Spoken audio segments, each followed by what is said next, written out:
Your honest side. If you initiate light physical contact, the man becomes more active too. Like, oh, this much is okay? Then I will too. It's like having a conversation with your bodies. I kind of understand, but also don't. Why is dealing with myself so complicated? Relationships between men and women are too difficult. What about the disadvantages? He might worry you do the same with other men. Well, sometimes there are guys who say they don't like assertive women because it doesn't spark their competitive spirit or it's burdensome, but they're just full of themselves. So ignore them. Till I gained one insight. Assertive physical contact makes the other person feel comfortable, but also raises concerns. From Young Siwoo's perspective, he might worry that I'd be equally friendly with Song Seong-hyuk or Yoon Ji-chang. Now, how do you cover up that disadvantage? Fortunately, Ji-yu seemed to have strategies to cover such disadvantages as well. She's socially adept and friendly, but lacking in character, that villainous. You need to show a clearly different side when you're with other men. Like separating work and personal life, be assertive and touchy with the guy you like. Conversely, be a bit colder in tone with others. Restrain your responses. Understand? Yes. Yes, somewhat. Ji-yu looked at me with a dissatisfied expression. She seemed worried that I wouldn't be able to follow Hitori-chan's instructions properly. Kwon, it might be difficult for you to change your tone depending on who you're talking to. So let's just differentiate by how often you speak and through light physical contact. I'll do that. So, who is it? The person you like. As if I'd tell you. I appreciate the help, but I'm definitely not saying. Could it be Siwoo, whom you mentioned before? It was an unexpected sneak attack, but fortunately my expression didn't change. Oh, so I'm right? How did she know? I didn't move a single facial muscle. You hid your expression, but your hand gave you away. You're so cute. Damn it. The hand holding the fork moved on its own. I didn't pay attention to that. I thought she was watching my face, but when did she notice the fork moving? Is this what it takes to be called socially savvy? What a frightening woman.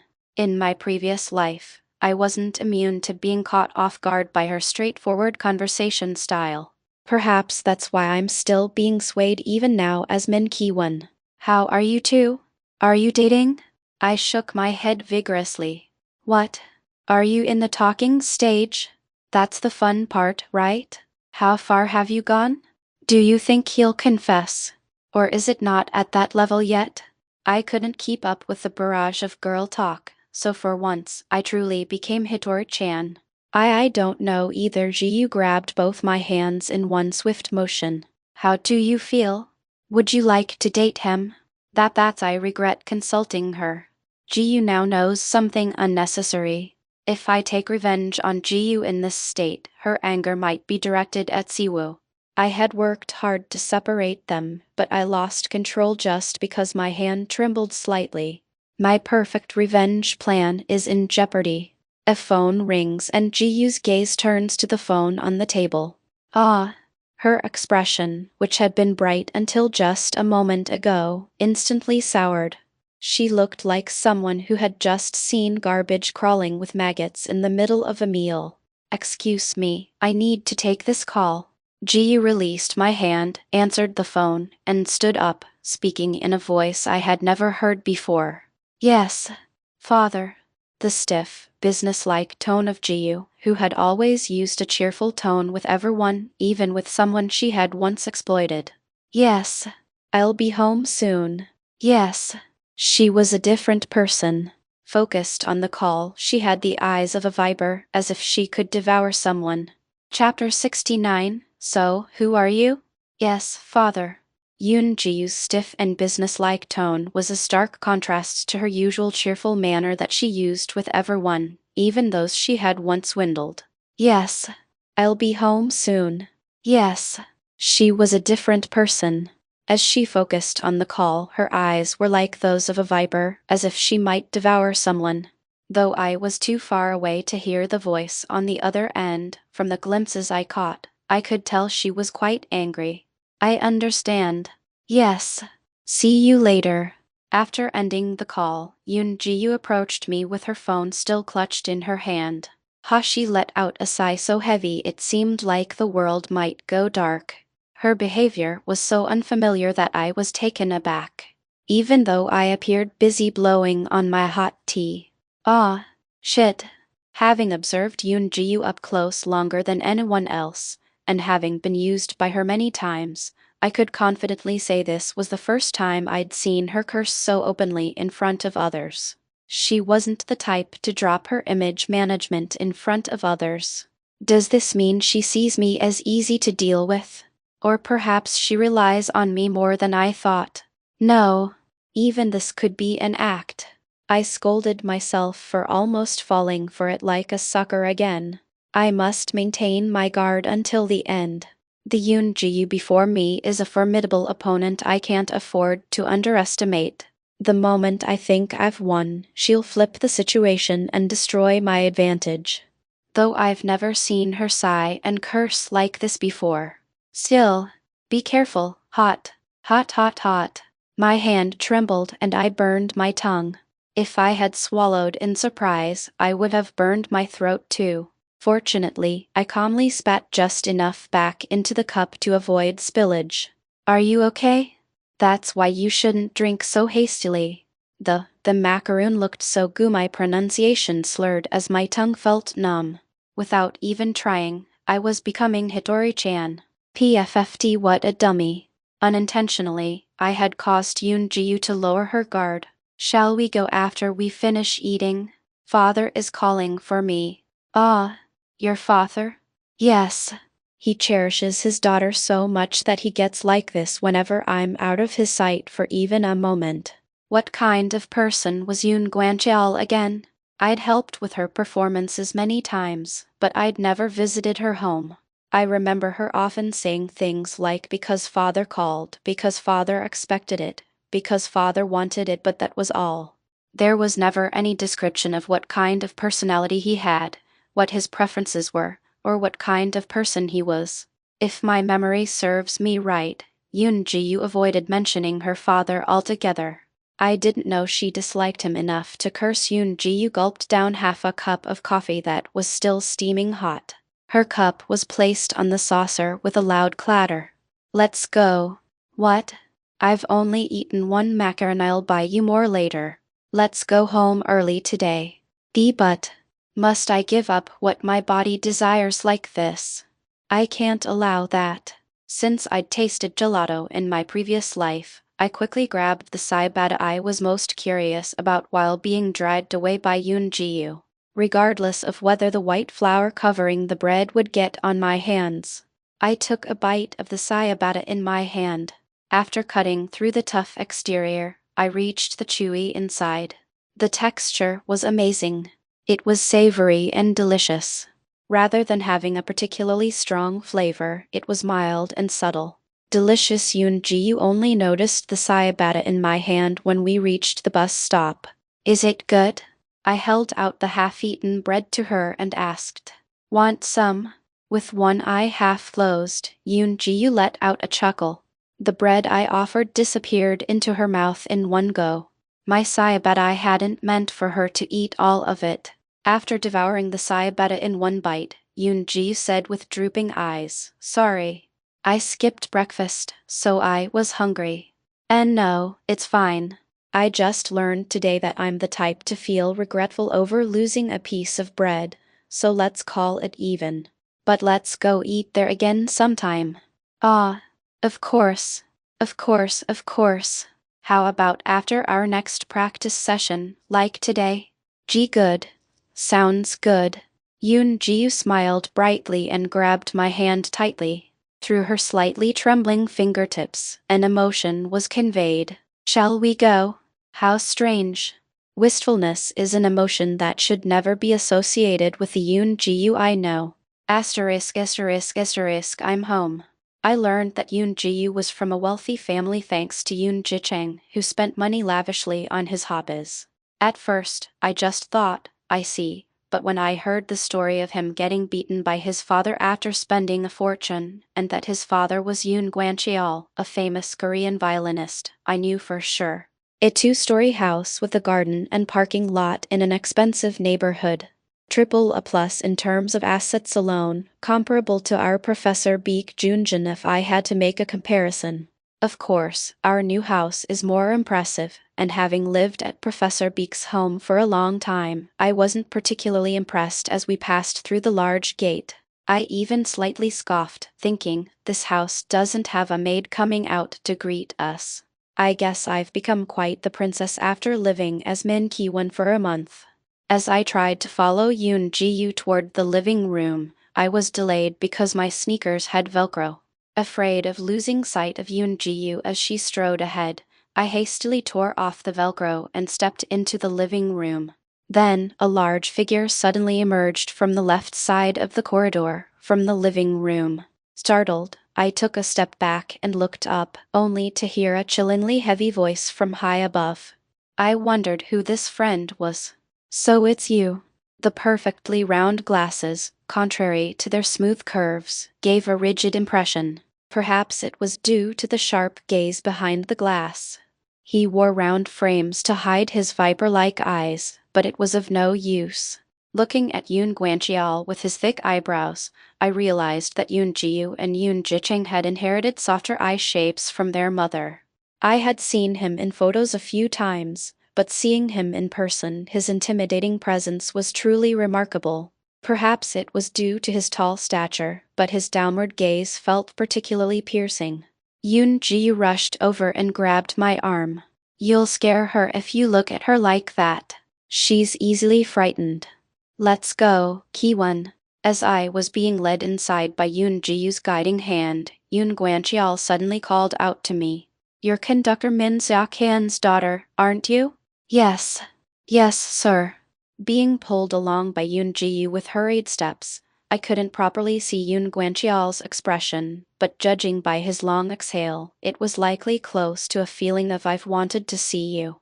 He must know Ki-won's parents. Perhaps Yoon Gwancheol was one of the performers invited to Ki-won's home when she was young. He might be one of the few people who had heard Ki-won's rare performances. As we quickly crossed the corridor, I noticed there were rooms on both sides, 4 in total. On the door closest to the living room, there was a nameplate for Yoon Gwancheol on one side. On the inner doors, Yoon Ji-yu and Yoon Ji-chang's nameplates faced each other. As soon as we entered the room, Yoon Ji-yu slammed the door shut and grabbed my shoulders. Try not to get involved with my father if you can help it. But he's a famous violinist, isn't he? I've been to his concerts a few. I shouldn't say I went. That's Siwoo's memory. I was planning to go, but couldn't, so I listened to his performances on YouTube. Yoon Ji-yu snapped with narrowed eyes. When I say don't get involved, don't get involved. I'm saying this for your own good. Honestly, Yoon Ji-yu is the most dangerous to me. That's why I'm now like a bomb disposal unit. Oh, okay. Good. And even if he offers to buy you something, never go with him. You know how insecure you are, right? I'm worried you might just follow him. As I blinked and tilted my head, Yoon Ji-yu sighed and ruffled her short bob. Perhaps because her hair was so straight, even after being messed up, it quickly settled back into a neat style. Before that, let me ask you something. Do you know my father? Since I don't have Zero's memories, unfortunately, I don't know if they met directly. However, I do know there's some connection, so I just mentioned it vaguely. When I was young he might have visited our home. I don't remember well, I was too young. Our conductor Min Seok-han and his wife still in Austria. Yes. And that's where you originally lived too. Yes. She seemed to be piecing something together. Yoon Ji-yu groaned with her chin resting on her hand, then crossed her arms. I guess we'll have to change our practice location. Again? Can't be helped. She gently cupped both my cheeks. I don't want to cause you any trouble. If someone else had said this, I might have been moved, but coming from Yoon Ji-yu, there's no way I'd be touched. If she wanted to reassure me, she shouldn't have done what she did in my previous life. Although I'm more wary of Yoon-ji if I had to choose, from my perspective, both father and daughter seem equally dangerous. But right now, I'm Hitori-chan. I'm an innocent girl who doesn't suspect Yoon-ji at all. Thank you. Though I don't understand why Yoon-ji, who had been staring at me, suddenly pulled me into a hug. Eek. It started gently, but gradually her arms tightened. MMPH. My chest felt tight. I'm not small, but Yoon-ji is even bigger. I can't breathe. Sorry. Did I hug you too tightly? Yes, Yoon-ji scratched her cheek with an awkward expression, then apologized for the sudden hug. I just thought of a sister I lost, sorry. My emotions are currently riding a bizarre rocket to a distant universe. You felt a bit uncomfortable, right? We're not even that close yet. I don't even know why I'm telling you this, so who are you to make such an uncharacteristically sorrowful expression? Chapter 70. What's wrong with you again? If this was all a trap set by the evil spirit Yoon-ji to deceive me, the sequence of events would make sense. But was today entirely an elaborate act, with even her father being in on it? Considering how Yoon-ji and Yoon-ji-chang are desperate to kill each other despite being family with similar genes, this definitely isn't a staged performance. Which means that the side of herself Ji-yu is showing now is closer to the truth. But that's only assuming she actually had a younger sister like me. I've never heard about this. If she really had a younger sister, that loose-lipped Yoon-ji-chang would have definitely mentioned something. He would have dropped at least a small hint. But you never know, even if it's information from someone I dislike. When faced with confusing information, it's essential to cross-verify. I don't want to fall into confirmation bias because of hatred. I should ask after the accompaniment is over. Before that, let me extract more information from Yoon-ji. The more information, the better. Especially about someone I'm planning to take revenge on. Even if it's not immediately useful, I can store it and utilize it when needed. That's the power of information. And maybe the sister is Yoon-ji's weakness. It might help keep Si-woo safe. Do you have a photo? Ah, my sister? Yes, I do have one. Yoon-ji stared at me intently with her hand covering her mouth. Is that hand hiding her expression? Or is she just contemplating? Can you keep a secret? I pinched the inside of my thigh discreetly to check if I was dreaming, but it only hurt. Yoon-ji's bizarre behavior continues to the point of absurdity. It's as if there's so much I don't know about her. Was the piano the problem? Did she ruin everything because she was too immersed in the piano without knowing how to overcome her limits? Was it that when she thought it was too late, it was actually the earliest?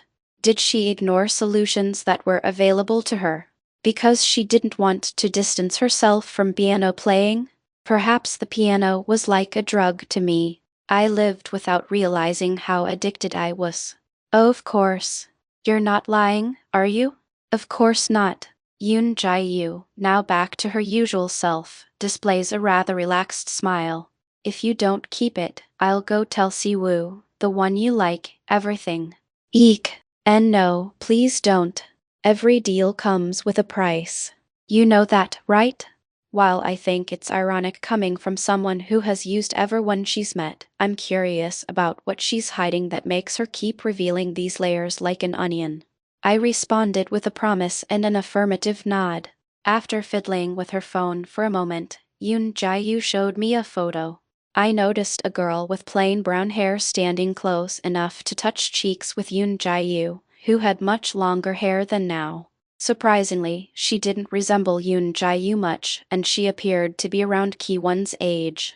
The photo was taken in this very room, Yoon-ji's room. The closet in the background and the heart-shaped mood light on the top shelf were identical. It seemed like a fairly recent photo. When was this taken? 2 years ago. Where is she now? Now Yoon-ji sighed deeply and raised her eyes. Is she dead? Don't tell me something bad happened. Yoon Jae-yu grabbed my chin and looked at me intently. Don't arbitrarily kill my precious sister. I'm sorry. She's living in northern Seoul now. It's quite far from our house. I see. But this raises several questions. Why would Yoon Jae-yu tell me, someone she's only recently met, about her sister? And why does she speak as if they'll never see each other again when they're both in Seoul? If I'm not mistaken, Yoon Jae-yu just displayed an attitude as if she were talking about someone who had died. Couldn't you just go visit her? I asked this obvious question with an innocent expression. The answer was surprising. We can't meet. My question of why family members can't meet was immediately answered by Yoon Jae-yu's next words. She's not part of our family anymore. Asterisk. Contrary to Yoon Jae-yu's concerns, Mr. Yoon Gwancheol didn't harm me at all after finishing the accompaniment. See? I told you Yoon Jae-yu has a higher risk level. My experiences from my past life couldn't have been wrong. I'll tell you the rest when we get closer. Huh? Why yes, that would be good. I'm not saying we're not close now. It's just that this is a really important story to me, so it's hard to just tell it casually. It's okay. You can take your time. Still, it was a peculiar experience. To think that the woman who remained a villain in my memory could appear so human. Life is full of surprises, I thought. Kwon is so considerate. Though I did experience some PTSD. I didn't expect her to tell the current me the same things she told me in my past life. But aren't I young Siwoo, the one who was said to be closest to her? It's a good sign that she senses the same kind-hearted sucker in the current me. If I completely deceive her like this, there's nothing bad for me. Anyway, needing to cross-verify, I immediately summoned Yoon Jae-chang in the evening. I called only Yoon Jae-chang. Why are you here? Some clingy person tagged along. I just wanted to go out. Why is that not allowed? Sorry, Kwon. I tried to shake him off, but he insisted on coming. I almost ended up telling Siwoo he's insensitive. That role belongs to Yoon Jae-chang. Why are you trying to take that away too, young Siwoo? Seeing my clear disapproval, Siwoo leaned in and whispered to me, I just wanted to see your face. Hick. It was as if all the delayed fuses in an explosives storage facility ignited simultaneously, startling me so much that I threw everything outside. Bang! Boom! Bang! Bang! The storage facility shook violently with the pressure waves and loud explosions. Why are you suddenly about to fall? Ack! Because Siwoo caught my stumbling body, now the storage facility itself caught fire. At this rate, the explosives will detonate as soon as they're brought in. Put out the fire now. What's with this guy? I took a deep breath and moved away from young Siwoo. As I hid behind Yoon Jae-chang, Siwoo gave me a strange look and then started glaring at Yoon Jae-chang for no reason. I'm sorry for making the poor otaku play the tank role, but it couldn't be helped. I needed to buy time. Why is he suddenly acting like this? Did he have a change of heart? His attitude has completely flipped 180 degrees. Isn't he the same guy who said he had absolutely no intention of approaching me and would subtly avoid me when I got close? This ruins the first principle of explosive disposal, that it should only happen when I want it to. I shake my head desperately, asking him to go back. But Siwoo doesn't seem to understand and just tilts his head in confusion. But there's no way he couldn't read my mind. He's refusing to go back. Is it because he doesn't want to leave me alone with Yoon Jae-chang? Such jealousy towards Yoon Jae-chang, not even Song Seong-hyuk, is rather unsightly. Ding, I'd been wondering what he was typing so earnestly, and a Kakao Talk message arrived. I discreetly pulled out my phone to check, making sure Yoon Jae-chang didn't notice. Young Siwoo, I'll go back after we eat.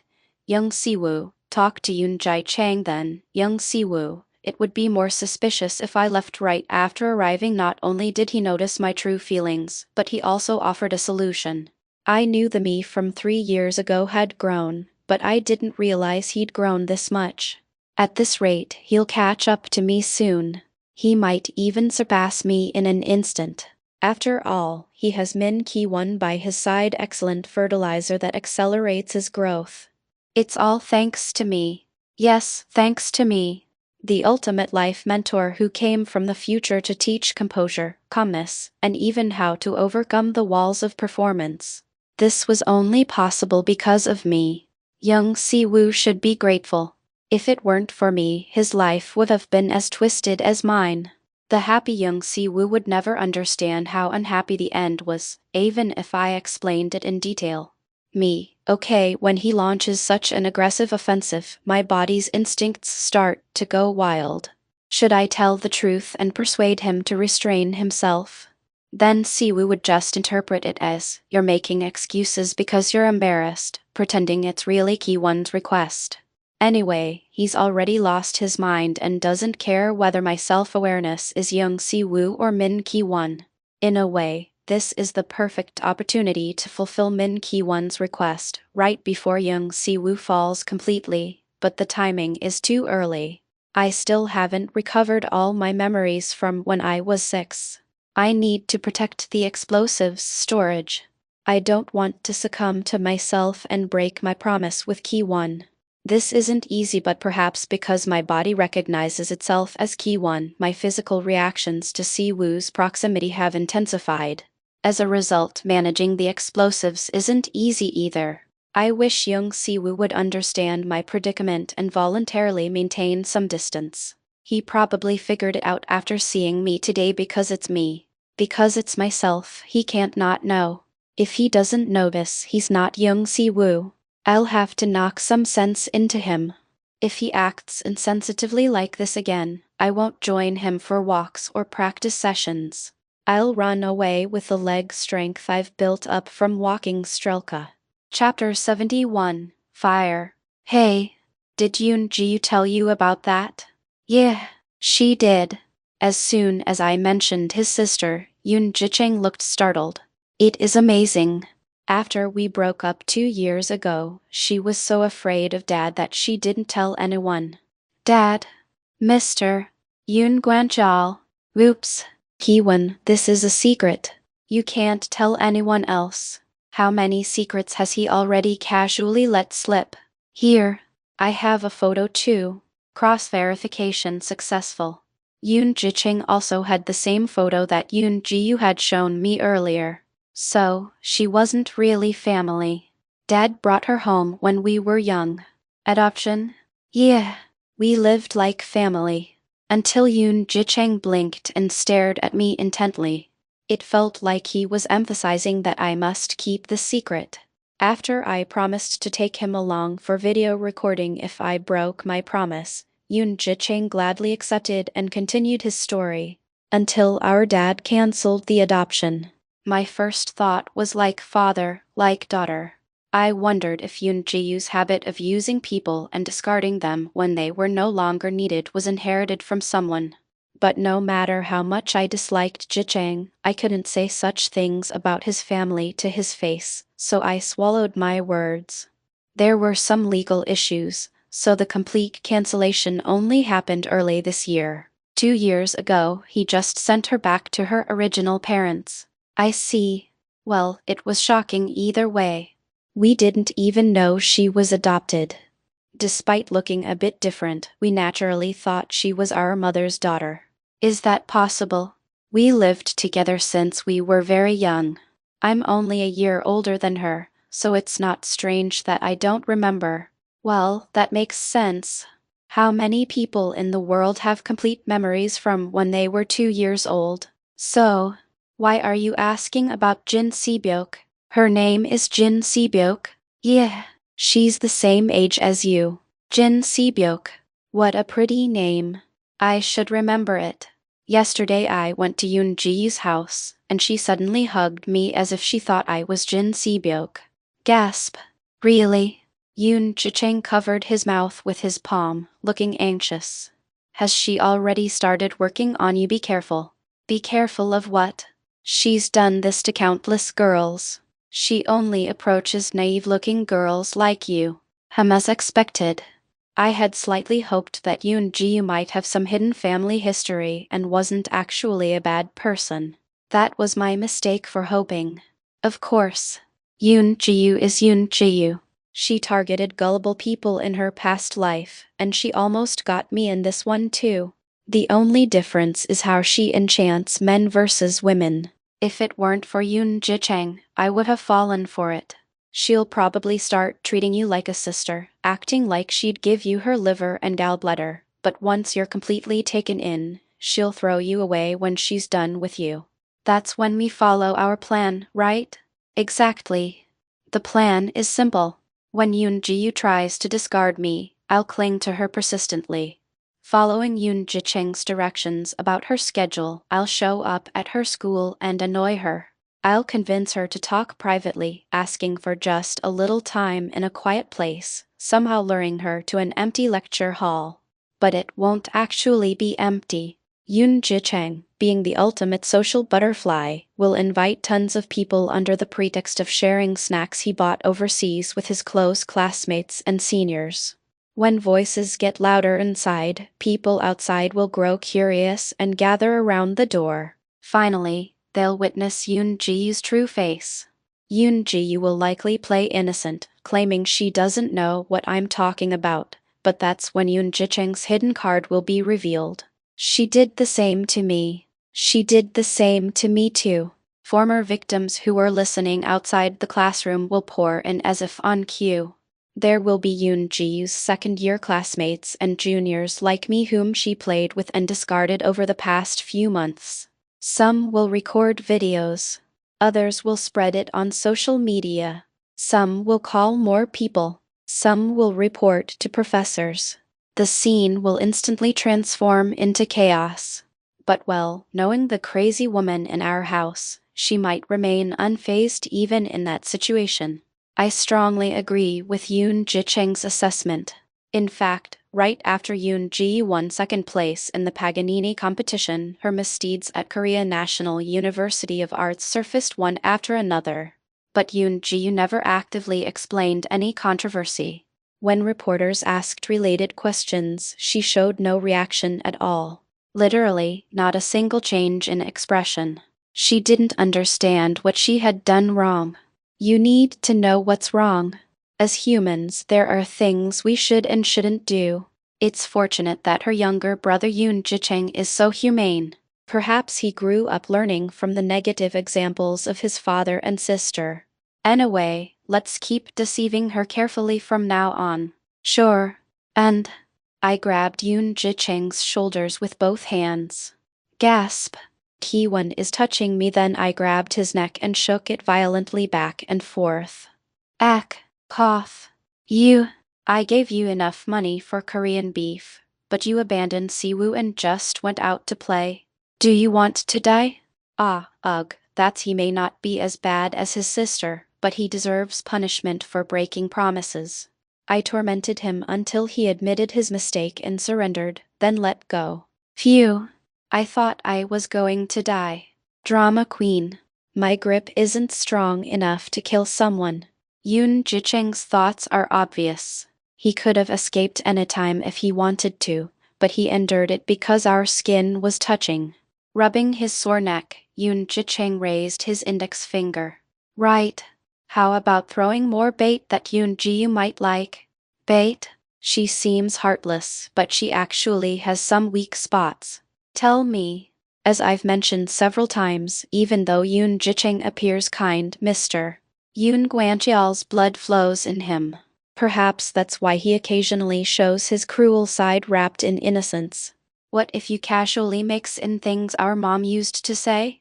I think she'd react strongly, and then Yoon Ji would hesitate to push you away. My expression naturally turned contemptuous. What an incredible guy. I don't know whether to call this self-harm or disrespect for his family.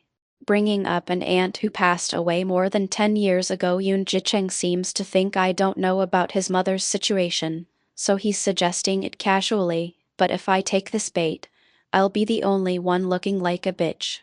Even though I grew up without parents, I know that mentioning deceased parents can cause fights. I actually almost got into a fight with a classmate in kindergarten over this. I'll pass on that. It might be okay if you did it, but not me. Ah, I guess so. If Yoon Ji shows the cruelty of a heartless adult, Yoon Ji-chang shows the pure malice of children. At first, I thought their twisted relationship was an inevitable result of their mother's absence. No. After meeting Mr. Yoon Guanchial today, I realized clearly. All problems started with him. Professor Baek Jumian occasionally mentions Mr. Yoon Guanchial with a sour expression, which might prove that the younger version of him wasn't much different from Yoon Ji-yu. Anyway, let me know if unexpected situations like today happen again. Where are you going? I stopped Yoon Ji-chang as he turned in the opposite direction of Siwoo's house. Where? I'm going home. Aren't you staying at Siwoo's? Don't you two have things to talk about? As I've said before, Yoon Ji-chang has good intuition in strange ways. I thought we were secretly chatting without Yoon Ji-chang knowing, but he figured it out through intuition. Siwoo had no reason to leave so suddenly. He was just giving us space to talk, and then you two would talk afterward, right? I had no reason to deny it, so I nodded slowly. He may say he's better, but he should rest until Monday. Just talk at home. I'll give you space, says Yoon Ji-chang, who ate Korean beef and abandoned his duty. No, there's a reason. As I glared at him, Yoon Ji-chang slipped away. Was it fun watching over young Siwoo all day? You should be drinking with friends and going out too. Anyway, I'm leaving. Have a good talk. I watched Yoon Ji-chang's retreating back before turning toward Siwoo's house. Perhaps because it was still early May, the night air was quite cool. Thinking of buying a drink for Siwoo, who must have been bored waiting at home, I typed a message while walking toward a cafe. Me, what do you want to drink? Me, heading home, young Siwoo, behind. When I turned around, I saw the real young Siwoo. Here. I immediately put some distance between us. What the heck, you scared me. My heart is pounding. Okay, Min Ki-won. I know you're surprised, but calm down. I thought your conversation would be ending around now, so I came early. Ah, why is he like this, seriously? The powder keg is exploding, you idiot. Chapter 72. I don't understand your intention. What's wrong? After barely extinguishing the spark that had flown into the powder keg, I slowly closed the distance with young Siwoo. I maintained a minimal distance, thinking that if I got too close and even brushed against his clothes, my body would convulse. The powder keg is filling at a frightening speed. The amount of explosives being produced has increased compared to before. I have no idea where all this is coming from. Ah, it's nothing. Let's go get coffee. He probably didn't come out because he was worried about me walking alone at night. He must have just come out thinking that, given my personality, I would have finished talking and left by now. It's still pretty bright out. I came just in case. I can't let a girl walk alone at night. That was dangerous just now. Stop reacting, Ki-won. I might fall for him too at this rate. I can understand Siwoo making his own predictions and acting on them. After going home and thinking about it after dinner, he was probably worried that I would be wandering the streets alone at night. Of course, it's obvious that Yoon Ji-chang wouldn't protect me and would just thoughtlessly go home by himself. Even though it's not a dangerous neighborhood, he must have been concerned. I helped Ki-won get home a few times before she returned to Austria. If I had known she would like it this much, I should have tried it sooner. Certainly, people shouldn't get sick. Hearing you say that, it seems you're feeling much better. Maintaining an appropriate distance, I composed myself so he wouldn't notice. My digestion is complete. Let's calm my startled heart. Deep breath. Deep breath. Tap. When I turned my head sharply, I saw Siwoo's hand. His large hand carefully held my pinky finger. What is this? What is this? What is this? What is this? What is this? What is this? I snapped my head up to stare at Siwoo. I wanted to ask what this meant. I should pull my finger away first. I was frozen like someone who stuck a chopstick in an electrical outlet. What are you doing suddenly? What? What are you doing? What do you mean? The direction of this conversation is so incomprehensible that I wonder if we're even having the same conversation. What is young Siwoo trying to say? No. Why did you hold my finger? Siwoo tilts his head and smirks.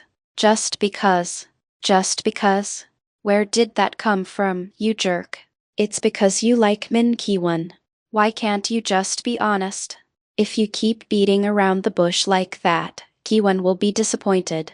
If you're going to do it, go all the way and push. Gasp. What am I thinking? My thoughts just drifted into a very dangerous scenario. It feels like watching one of those trending short videos. You know, the ones where your future with someone who bumped your shoulder flashes before your eyes. I slowly increased the distance between Siwoo and myself again. I put out the fire that had caught on the powder keg again. And deep breath, tap. Woo! You crazy bastard. I immediately kicked Siwoo in the shin and started running. Crazy bastard, this crazy bastard. He grabbed me again. I just put out the fire. If this explodes, will you take responsibility? Will you really take responsibility? It's okay for me to touch my own body now, but it's still not okay for you to touch it. On one hand, I'm startled by the thought of dating myself, and on the other, Ki-won is excited because it's the touch of someone she likes.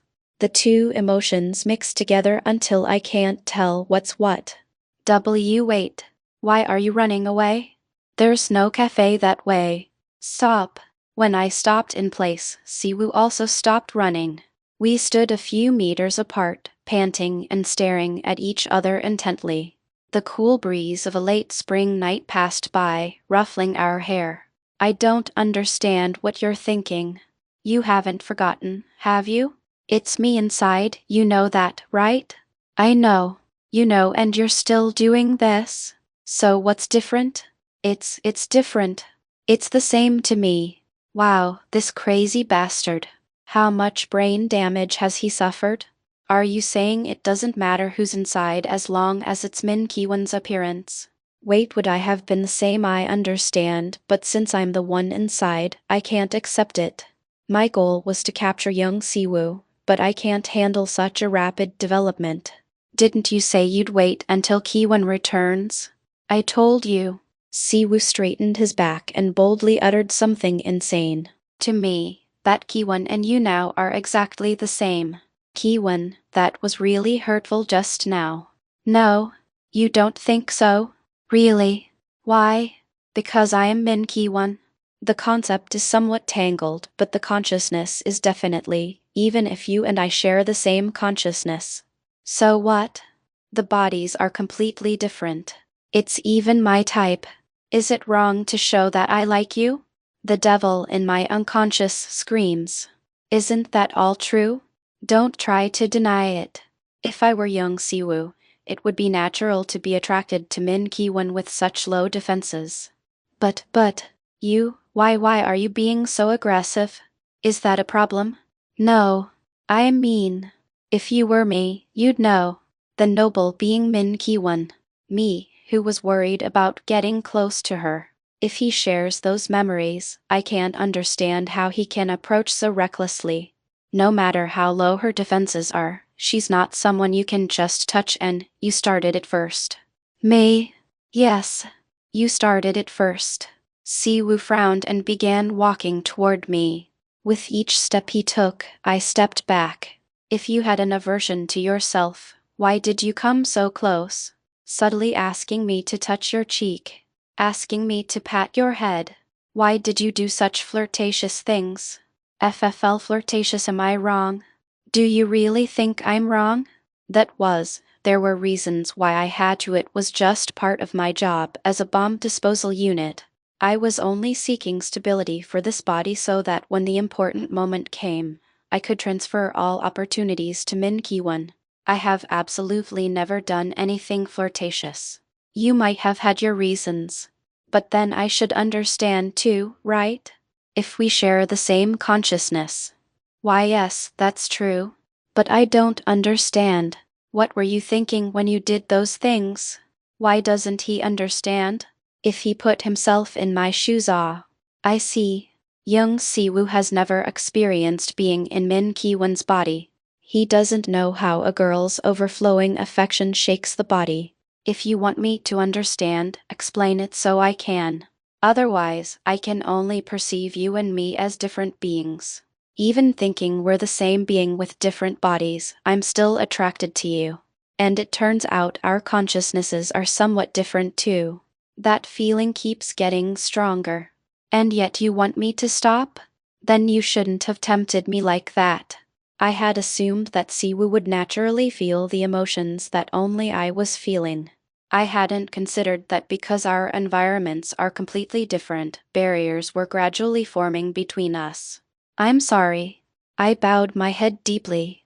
I was clearly at fault for not considering what emotions Siwoo might have while prioritizing bomb disposal. I'm sorry.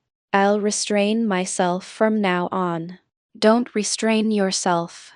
But Siwoo's following words took my breath away. What?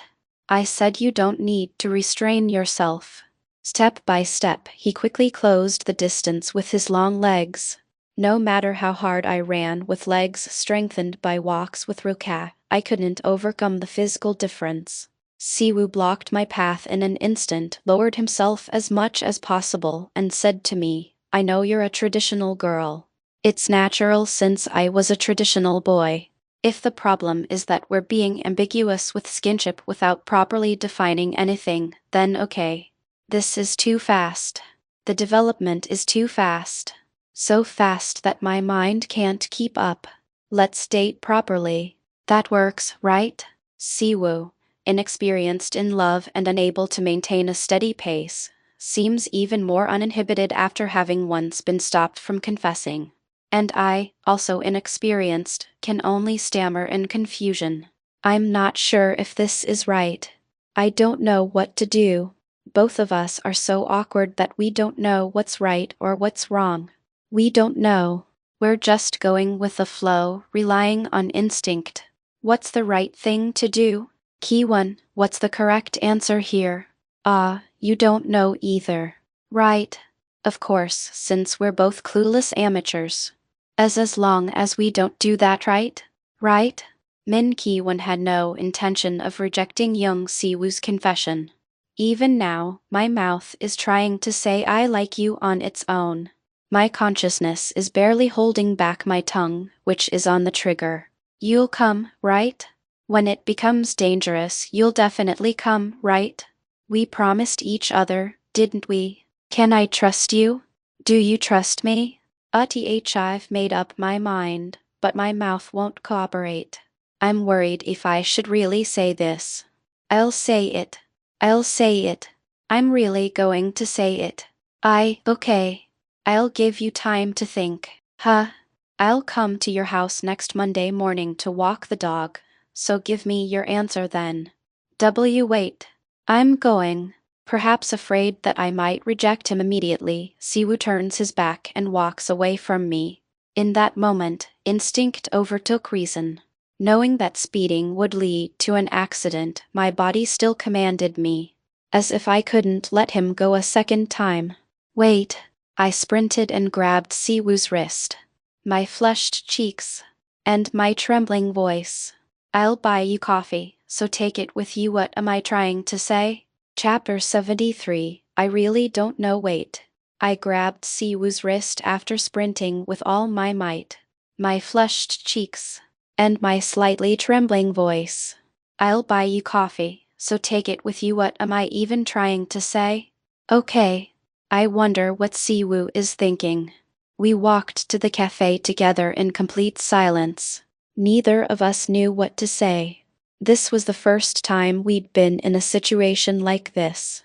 It was a state difficult to describe with just the word excitement. I thought only Yeonju was like a murky paint jar, but it turns out we're just the same when expressing emotions toward each other. A complete mess. We're smearing each other's faces with emotional compounds too chaotic to even call avant-garde art. Wow, it's like a mud festival. Why aren't we in Boryong? What would you like to drink? Iced Americano. 1 iced Americano and 1 lemonade, please. At the word lemonade, Siwoo glanced at me. What? Nothing. These little things mark the differences between Siwoo and me. Since becoming this body, I've avoided bitter iced Americanos. My coffee preference has changed to lattes, which are less bitter and smoother. Usually, I prefer sweeter drinks, smoothies, mojitos, or fruit as suit my taste best. The reason I didn't choose coffee now was because my heart was already racing enough to cause heart failure, and I didn't want to add caffeine to the mix. Your drinks are ready. We each took our ordered drinks and left the cafe. The air was still chilly. Holding the cold Adet in my hand while the wind blew through my skirt made me instinctively curl up. Are you walking? I have to. You look cold. I'm fine. I want to part ways with Siwoo, but at the same time, I don't want to leave. What is this feeling, anyway? Reason and instinct, consciousness and body are in conflict. In a way, it's a confrontation between my past life self and Min Ki-won. We've always agreed until now, but for the first time, we're arguing. Me saying things are moving too fast, and Ki-won saying it's fine to let things be. While we still share the common goal of being with Siwoo, we're sharply divided on how to approach it. Not fast. We spent half a year together when we were 6. If you include that, then yes, it's not fast. But back then, we were just children who didn't understand love. The situation now is completely different. When you're young, you can sleep tangled together and bathe together, but after puberty, that's no longer possible. Whatever you do, when flesh meets flesh, desires surge. That's just how it is for men and women who have gone through secondary sexual development. Isn't early 20s supposedly the best age for having children, when you can devote all your energy to raising them? That timing is just being pushed back due to the modern social climate where parents' economic ability has become important. There's no need to delay in families where everything is well supported. Ki-won's family, harmonious, wealthy, and perfectly flawless. While young Siwoo, who would be her partner, has various flaws, there are absolutely no problems with Professor Baek Young-yeon's household, who are like adoptive parents. They could get married right away without any issues. And they could have children right away without any problems. That's exactly the problem. Ki-won promised me she would return, but her voice grows fainter by the day. I'm anxious about whether she's really coming back. I can tell she exists through my body's reactions that operate independently of my consciousness, but that's all. I might soon become unable to perceive her at all. We're here. Go in. Oh, thanks. You have quite a walk back. It doesn't matter. I'm off. Siwoo smiled gently without showing any particular emotion. After seeing him off, I entered through the gate. The waiting maids rushed over, arranging the shoes I had taken off and taking away the thin cardigan I was wearing. Something feels chilly and eerie. I feel like I might catch a cold if I don't take a warm bath and go to sleep. I should go to bed early. Sleep is best when you're not feeling well. Let's just lie down quickly. I'll even give up bathing alone today. I'm somehow exhausted. When I opened my eyes in a dreamy state, I was in an unfamiliar place. No, I vaguely remember it. It wasn't my memory, but Ki-won's body helped me recall. Our home. It's the Minseok-hyun couple's mansion in Austria. White base with gold curved patterns imitating a royal palace. Red curtains everywhere. Even the checkered wooden floor. It's exactly the same as our current house. Even the canopy bed is identical. The only difference was the size of the room. I slowly raised my body. I could feel the cool touch of the blanket on my fingertips.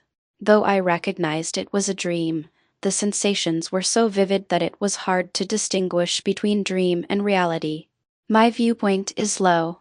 In the soft moonlight, I could see tiny hands. I was young.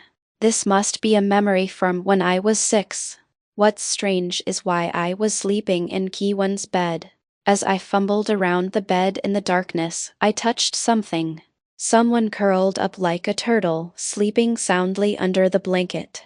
Judging by the size, it must be 5-year-old Kwon.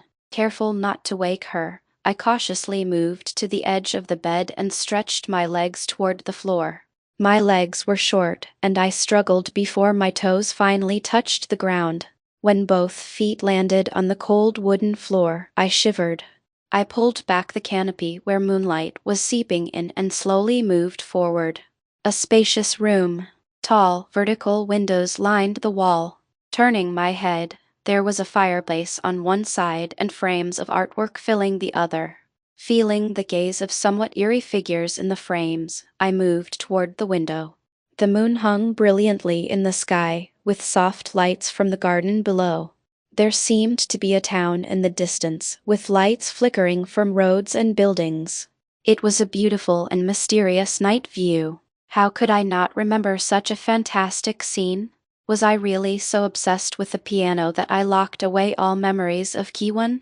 Truly, it's an unforgivable evil deed that would justify Min Kwon publicly humiliating me as trash when she found me after 14 years. Trash. I'm trash. Miss. The bedroom door opened with a creak. The face peering through the gap was none other than a young Kang Hwi. Ah, it's Siwoo. I thought he would be much younger since this was 14 years ago, but apparently not. If he was around 12 or 13 then, he must be in his late 20s now. The age gap between Kang Hwi and me was larger than I thought. Almost 10 years. If I had known, maybe I should have shown more respect. What are you doing? Can't sleep? I nodded silently. Then Kang Hwi, who was several dozen centimeters taller than me, approached and gently stroked the top of my head. Were adults really this tall when I was young? Having lived so long in a grown body, I couldn't remember at all. I'll help you sleep. Let's go to the bed. Is the young miss sleeping? I nodded once more. I was too lazy to speak, and even in this dream, I felt drowsy. As I tried to climb back onto the bed, Kang Hwi lifted me up and laid me on the bed. He slightly lifted the blanket that completely covered Kwon and tucked me in. It's already autumn. Kang Hwi gently stroked my forehead with a pitiful expression. I suppose you're worried? About continuing to stay like this? Continue like this? What does he mean? I stared blankly at Kang Hwi, indicating I didn't understand. Hee hee. I see. Perhaps you've gotten used to it by now. Gently caressing my cheek, Kang Hwi, who had been sitting on the edge of the bed, carefully stood up. Even if you end up staying here longer, don't worry too much. Professor Baekhyun also said it's fortunate that Siwoo is staying here rather than somewhere else.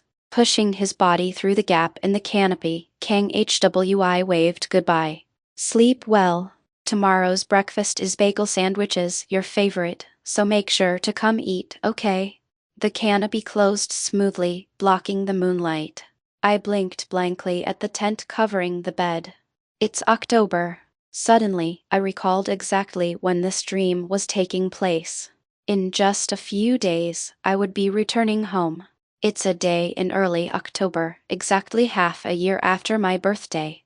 The chilly weather confirms it. The thick blanket too. All the circumstantial evidence matches up. I don't know what I was thinking, but I wriggled under the blanket, crawling toward Kwon.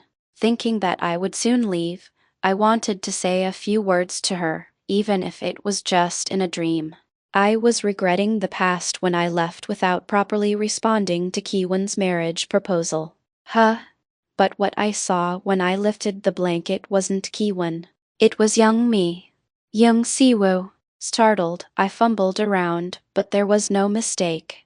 My surprised hand went to my face and then to the hair flowing down beside my cheek. Having had long hair recently, I hadn't realized whether my hair in the dream was long or short. How? 6-year-old young Siwoo wouldn't have had long hair. This is Kwon's body. So whose dream is this? Is it mine? Or is it Min Kwon's? Ah, it's Siwoo. And why did Kang Hwi say that? Chapter 74, Monthly Event. My eyes snapped open. I saw the canopy ceiling above me.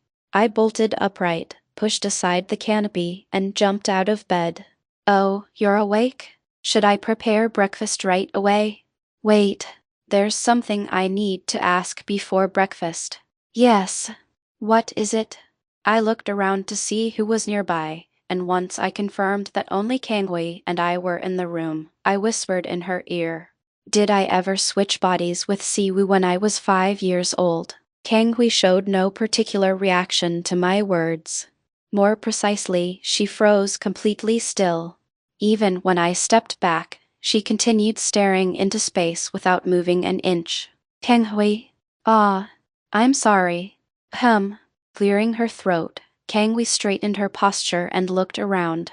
Then she locked the door and led me to the back of the bed where there was a small side table. That incident, was it real? What do you mean, was it real? You always denied it completely. You said nothing like that ever happened. I did.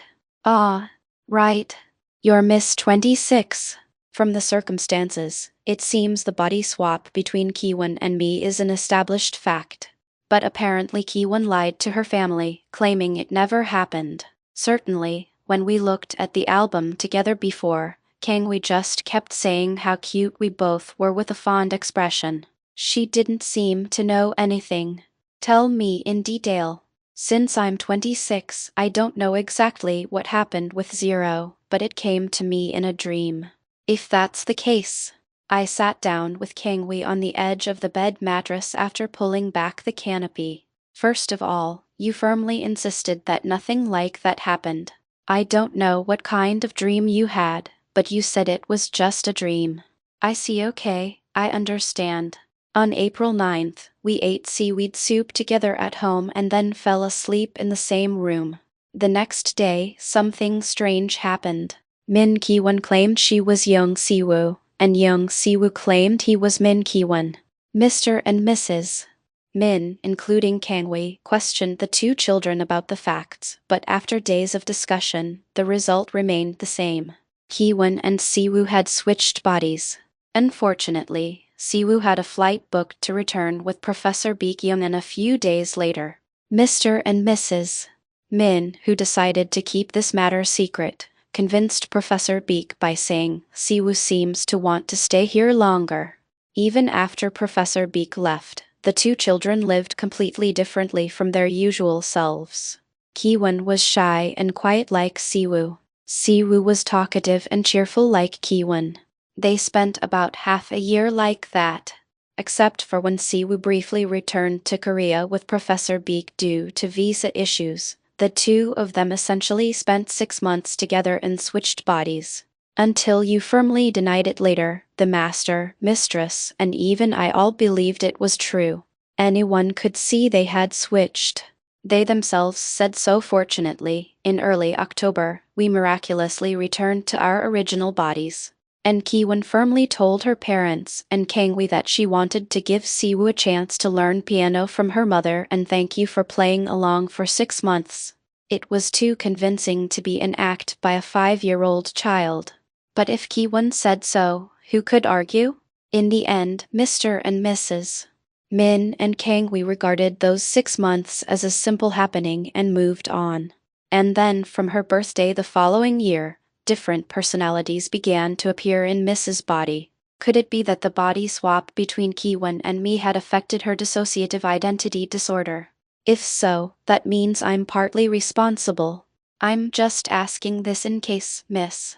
Taking a deep breath, Kangwei spoke very slowly. That incident, it was real after all, wasn't it? The body swap with Siwoo, you weren't just pretending to get her to fool us. There's no way to know for sure now.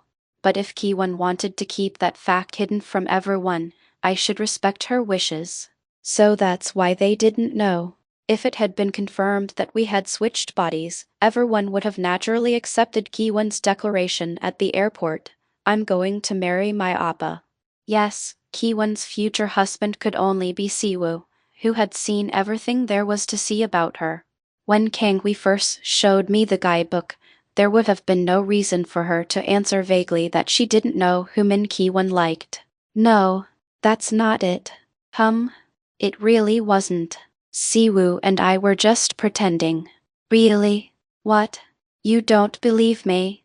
Are you discriminating against me because I'm 26? And no, of course not. After intimidating Kangwi into believing me, I sighed and said, I was just confused because I suddenly had such a dream. The acting felt so real. Why, yes, I suppose so. My head is throbbing from all this new information. My lower abdomen feels strangely uncomfortable too. I should eat breakfast quickly and go to the bathroom. Let's just eat breakfast. I'm hungry. Yes, let's. As Kangwei was nodding, she fixed her gaze on the floor and then, oh my goodness. Startled, she began frantically ringing the handbell she had tucked at her waist. Code red. With her loud cry, several maids rushed in and dragged me to the bathroom, in the opposite direction from the dining room. W8? What's happening all of a sudden? Why didn't you say anything yesterday? Say what? After saying that, I looked at where I had been standing and saw a red puddle. Like something out of a horror movie, a trail of blood was marking my path, following my heels. Ah! What is this? Menstruation. Period. That monthly female event known by various names. While the cycle can vary depending on health conditions and stress, if there's no sign of it for over a month, it might indicate menopause, pregnancy, or reproductive disorders, an important indicator of women's health. Or so I'd only heard in sex education classes, but now I was experiencing it firsthand. Perhaps because I'd already accepted being a woman, it wasn't particularly shocking. However, am I dying?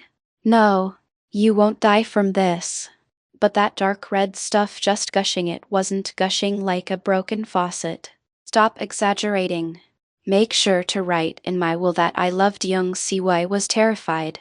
I'd never seen so much blood in my life. I'd never had a nosebleed, never been on an operating table. I even avoided horror movies that everyone else watched because I hated them. Kangwi chuckled as she carefully placed plates brought by the kitchen maids in front of me. But is this one thing enough? If it keeps flowing like before, everywhere I sit will become a bloodbath. It's fine. Don't underestimate the power of modern science. Really, how do you think women manage social lives otherwise? With blood flowing for days. Days? This situation continues for days. Please write in my will, Siwoo, I liked you a lot. You're not dying, but bleeding for days on end really. It's fine, so relax and eat your breakfast. You need to eat well. I felt strangely like I could smell blood, which made me uncomfortable. I had no appetite. Despite the delicious food beautifully arranged on the large table in portions I could manage, I couldn't bring myself to move my chopsticks. I don't have much appetite, you still need to eat. Feed me all right. Say ah. MMPH. The bacon is actually delicious. It's just oily enough and tender, and despite being thin, juices flow with each bite. I want juice. Here you go. Huh. Is that how it works? Is this a day when I'm allowed to be childish? A day when I can legally act like a child? I want that one. Ah, tilde this too. How is it? Delicious. What is this? It's enjoyable.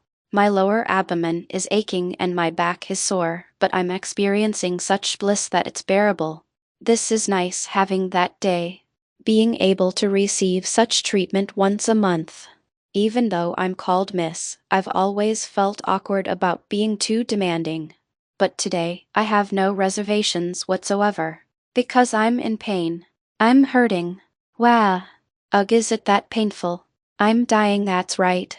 Menstrual cramps reach their peak 24 hours after the period begins. Now my abdomen, back, buttocks, and even thighs hurt. I feel dizzy and nauseous, so I immediately lay down. I even took off the upper undergarment I always wore. It was hard to breathe and felt constricting. Damn Korean sex education. Why didn't they explain these detailed pains? Or did they explain and I just don't remember? Am I the only one suffering this much? If I say it hurts, would Siwoo come thinking Kwon might want that? I muttered, and Kangwi smiled brightly. Love is a good painkiller, Tilda, but then I remembered that I received a confession. Isn't it crossing the line to call him over to take care of me without even giving him an answer? No matter how much pain I'm in, I just can't accept that. No, never mind. Why bother such a busy person? He's probably meeting with Professor Baekhyun right now. He must have gone to tell him he'll resume lessons next week. It's fine. I can endure this on my own. I'm not a child. As I lay there groaning, Kangwi smiled gently and stroked my forehead. I told you, love is a good painkiller. No sooner had she finished speaking than a Kakao Talk notification came. I reached for my phone by the bedside and saw the message. Young Siwoo, finished dinner with the professor. Young Siwoo, I'll stop by for a bit. It was enough to make my face flush crimson. Chapter 75, Strong-Willed Woman. Young Siwoo, is there anything you want to eat? Me, just come over. Young Siwoo, all right. Despite what I said, he was holding a takeout cup filled with warm chamomile tea. What's this? I told you to come empty-handed. It felt too empty. Drink it. Where's yours? Already finished it on the way here. He sat in the chair that Ganghui had placed beside the bed and stared intently at me as I sipped the chamomile tea. Why are you staring like that? Nothing. Just watching you drink. Am I some monkey at the zoo? That's what I thought grumpily, but as I continued to feel his gaze, my mood actually improved. It was truly strange. Ganghui and the maid squad had been taking care of me all day while I was sick. I hadn't felt alone for a single moment in the past several dozen hours. But everything changed the moment Siwoo arrived. The pain that had been controlling my body was half gone, and the throbbing headache had vanished completely. I felt comfortable, like being back in a mother's womb. I think I understand why. The comfort of interacting with the self that's essentially most similar to me. The excitement of having the body owner's most beloved man by my side. These two feelings mixed together to create an extreme sense of stability and happiness. If physical contact is like throwing a bomb from a powder magazine into a pit to force it to explode, this is like diffusing explosives inside the powder magazine. It's slow and gradual, but a certain and safe way to protect Kwon's purity. The phrase protecting purity sounds a bit odd, but for me, this is an important matter that should be postponed as long as possible. I don't want to doubt Kwon, but I've started to feel like she's using me as a shield when dealing with Siwoo. I'm beginning to get confused about whether I'm making excuses by saying because Kwon wanted it while actually wanting it myself, or if it's truly Kwon's desire making my body act that way. And then, what if that moment suddenly arrives? Would I be able to stop Siwoo if he pounced on me? Kwon might be completely defenseless and open to it since that's what she's been waiting for. But I'm not. I only want to open up when Min Kwon is firmly in control of her body. So I need to be certain. I need to postpone it at least until I can accept the situation. I've somehow come to terms with being a woman, but I still can't accept spending the night with a man. Come to think of it, I'm still a minor. I could use that excuse to hold out for at least a year. No matter how much Siwoo can't control his desire for me, he'll stop at the words I'm a minor. The problem is what comes after. If young Siwoo has grown into such a proactive man that he comes to see me directly, brings me warm tea, and quietly watches me drink it, would he really just keep watching then? Wouldn't he pressure me intensely, asking how long I'm going to make him wait? I felt a chill down my spine from Siwoo's obvious gaze. You can go now. But you're sick. I'm not sick anymore, so leave. What about tomorrow's tutoring with Beek Chinga? I can go. Let me know if you can't. I can go instead. Because that sneaky Beek Chinga scheduled the professors and Siwoo's individual lessons for Saturday morning, Siwoo could indeed cover the tutoring if he wanted to. But I've been ordered to separate you from Beek Chinga. A day of good rest should be enough to recover from this poor physical condition. I know it. I'll be healthy enough to go to tutoring, so don't worry. Hello, what is it? I'm sorry, are you at the professor's house now? Could you cover the tutoring later? I've been defeated by menstrual cramps. Damn it. Okay. Don't worry and get some rest. Sorry. As soon as I ended the call, I tossed the phone carelessly at the head of the bed and let out a deep sigh. Ah. Gang, we switched places with the maid who had been watching over me and sat in the chair beside the bed. How are you feeling?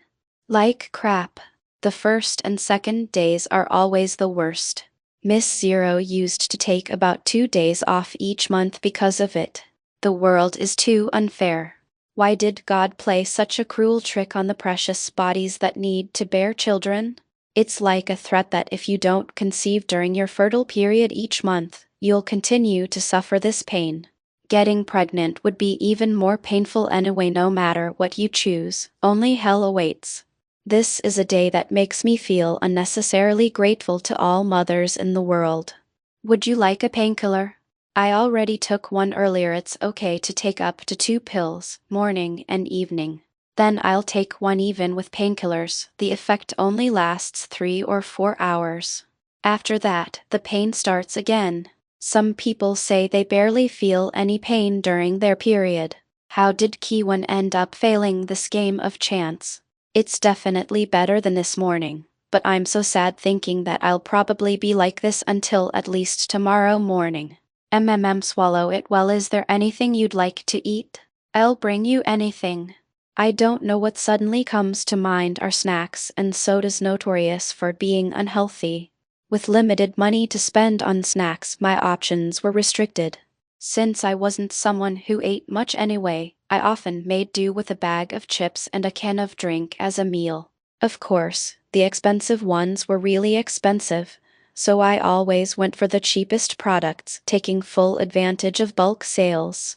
Gap's a chip, and though I don't have strong preferences for carbonated drinks, if I had to choose the one I drank most often, it would probably be strawberry soda.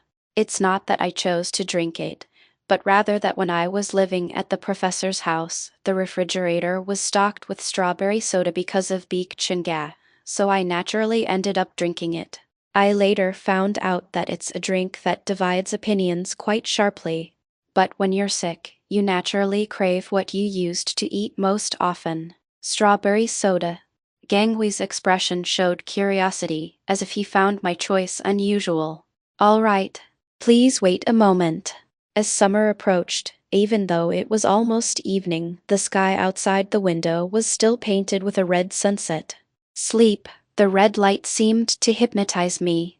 I closed my eyes to match the mood. The medicine gradually spread through my body, bringing drowsiness with it. I should sleep just a little. I wouldn't be able to sleep for long anyway. It's obvious that once the painkiller wears off, my brain will be pounding with abdominal pain. I hope it hurts less when I wake up. When I opened my eyes again, the abdominal pain had almost disappeared, but my body still felt heavy. However, it seemed I had passed the worst of it, as my limbs moved more freely. I must have slept longer than expected because it was dark outside the canopy, with only the lamp on the bedside table providing light.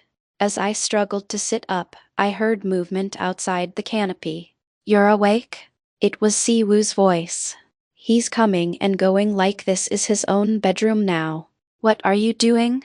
Why haven't you gone home? I'd just be alone there anyway. Better to stay and watch over someone who's sick. When I yanked the canopy curtain open, I saw an opened bag of chips and 2 cans of strawberry soda on the bedside table. About half the potato chips in the bag were already gone. Noticing the crumbs around Siwoo's mouth, I grumbled irritably. My chips, there's more here. Following his finger, I shifted my gaze to see 5 or 6 bags of potato chips piled on the guest table. But I only wanted 1 bag. Looking at this, I'm definitely myself, he said. Crunch. While munching on a potato chip with relish, Siwoo gave a bitter smile. I ate so many starch chips. They were good for a quick meal when I didn't feel like eating properly. Tell me about it. Looking back now, I wonder how I managed to practice so much on just a bag of chips. Is that why my body broke down? It's not as broken as you might think. If it were, you'd be gasping for breath while playing the piano. I guess so. I sluggishly moved toward the edge of the bed. Suddenly, Siwoo's gaze fixed intensely on my chest. His stare was so strong and unwavering that I reacted without thinking. What? Huh? Oh, I didn't say anything. When I looked down at my chest, I saw that the front of my pajamas had come undone. I must have unbuttoned it while sleeping because I felt hot. And I wasn't even wearing underwear because it felt restrictive. I hurriedly pulled the fabric closed and shouted, "Hey, you should have said something. Who told you to be like that? Did he see? Did he actually see? He probably just saw a bit of skin, right? He couldn't have seen everything, right? How much did you see?" "I didn't see anything. It's written all over your face." "Ugh." Siwoo tried to wipe away the heat rising to his face with a dry hand, but it was no use. Men are creatures easily aroused by visual stimuli, so even that brief glimpse probably set off an incredible chain of imagination. "It's not my fault. I couldn't help it because it was uncomfortable." "Why, yeah. That's what they say." After confirming that Siwoo's gaze had turned away, I quickly buttoned up my pajamas. This should hide everything. Phew, my physical condition is definitely better than before.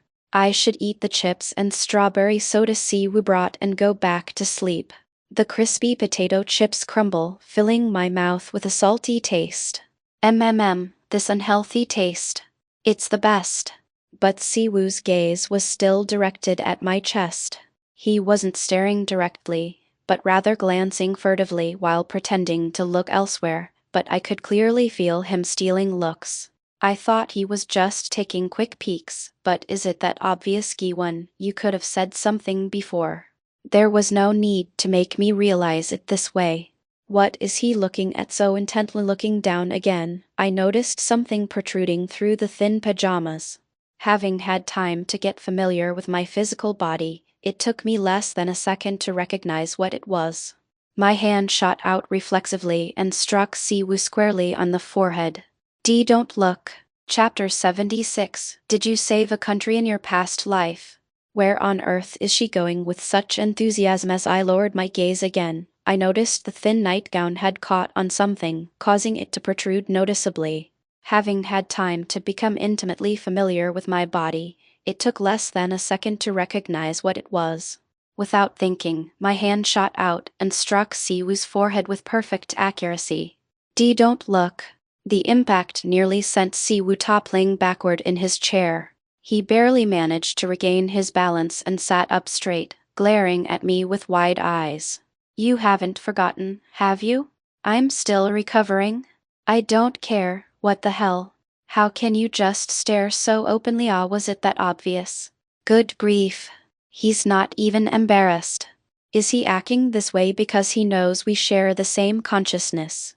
I told you not to use me as material for your fantasies. That was an accident just now. That may be true. But don't look at me like I'm just an object for your sexual gratification. His gaze was suspicious, far too suspicious. It was unmistakably the look of a predator eyeing its prey. I wasn't doing that.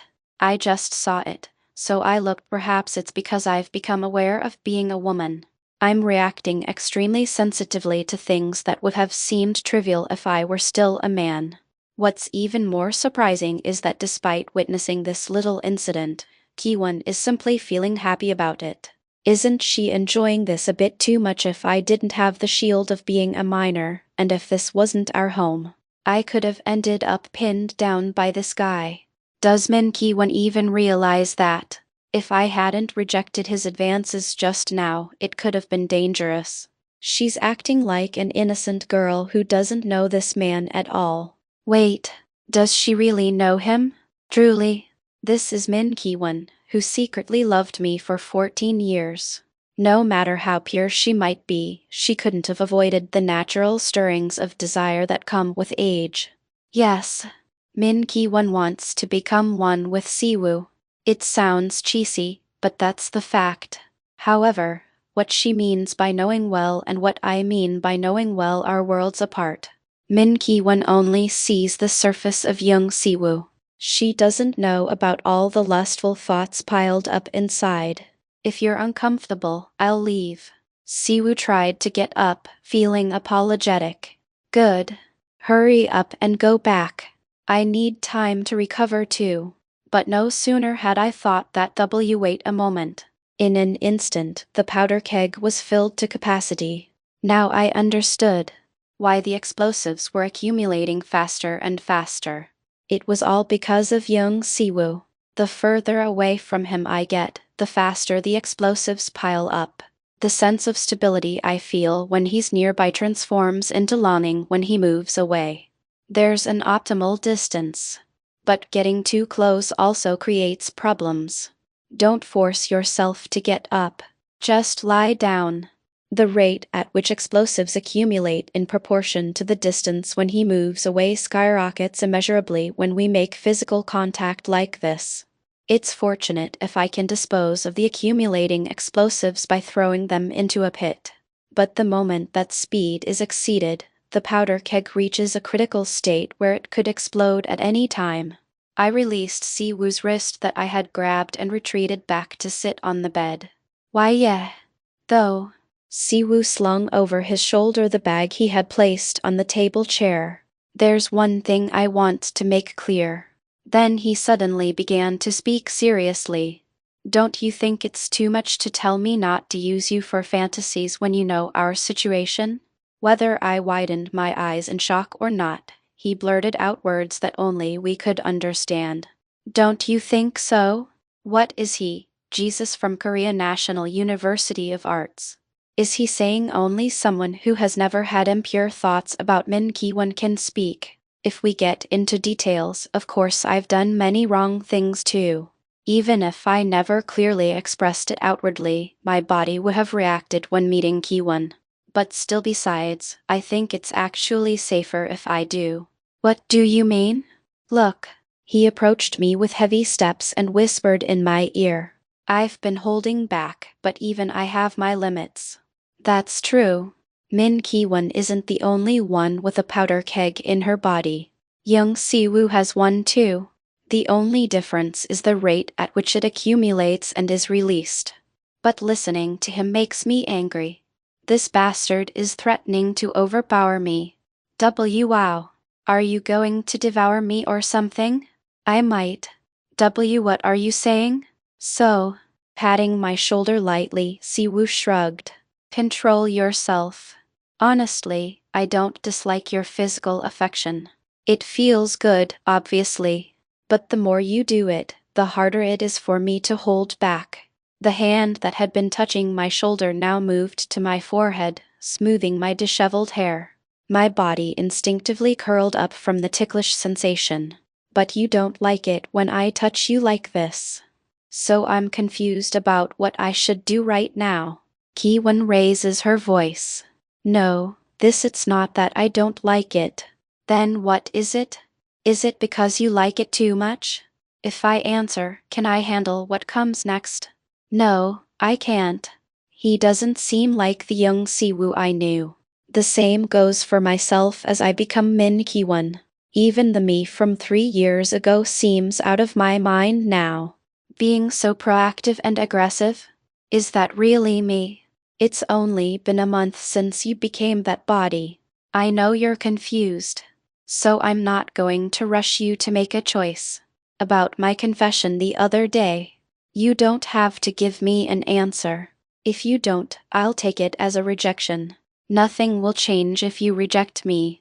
We'll just continue as we are now. However, if you accept, Siwoo, who had been resting his chin lightly on my shoulder, gently wrapped his arms around me. Like being trapped in an Iron Maiden, my body couldn't move an inch. Then I intend to treat you clearly as my girlfriend, Min Ki-won. I'll force myself to forget the facts that interfere with dating you.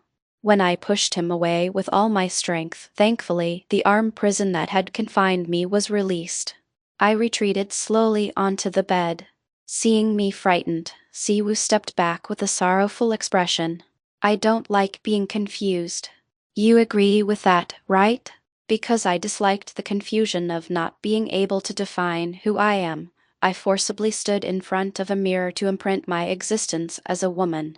The same must be true for Siwoo, who is on the observing side. He's saying he doesn't care whether I've been split in two or have a dual personality. He's saying he can love me as the entity called Min Ki-won.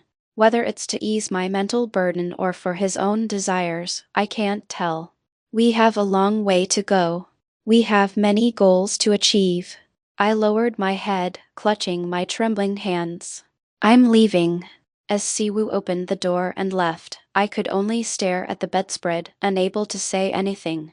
Although it feels like he's suddenly become a different person. The man who just left is indeed young Siwoo. If he acknowledges himself as himself, who can deny it? Why is he growing up so fast? His uninhibited attitude toward Ki-won reminded me of my 3 years later self, who became cynical toward women after being hurt by Yoon Ji-yu. Although I, as Ki-won, opened that door by actively taking care of Siwoo. Still, this is an unreasonable rate of growth. The guy who should have been suffering and struggling for 3 years before suddenly coming to his senses has grown rapidly in just a month, receiving Ki-won's attention and love. Saying he'll love me as Min Ki-won herself if I accept his confession. What does he mean by those words that suggest he doesn't care at all that I'm inside? When young Siwoo says it like that, it makes me feel like I'm the strange one for trying to distinguish between identities. Truly, this situation is no less than a metaphysical conundrum like the ship of Theseus or the Sorites paradox. I have Min Ki-won's appearance, but I'm me inside. If I now recognize myself as a woman, am I young Siwoo, or Min Ki-won, or something entirely different?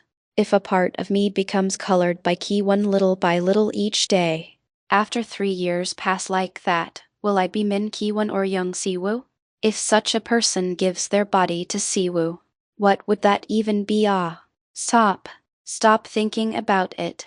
Does a modern person busy enough dealing with immediate practical problems need to spend time pondering such concerns? Let's just talk about what's certain. Both I and young Siwoo dislike confusion. We prefer things that are clearly defined. Siwoo has acknowledged me as Min Ki-won. Then, Ki-won, do you accept that I am becoming identical to you? The answer is yes. She has clearly conveyed that she's thought so from the moment I took possession of this body. Then I don't oppose and follow the opinions of both. Siwoo is me, and Ki-won is the person I love. If they both say so, then that's how it is. Their opinion is my opinion. That stance has never changed from the beginning. In that case, it's okay for us to date. It's okay for young Siwoo and Min Ki-won to be together now. Although we split from one consciousness, now we are young Siwoo and Min Ki-won.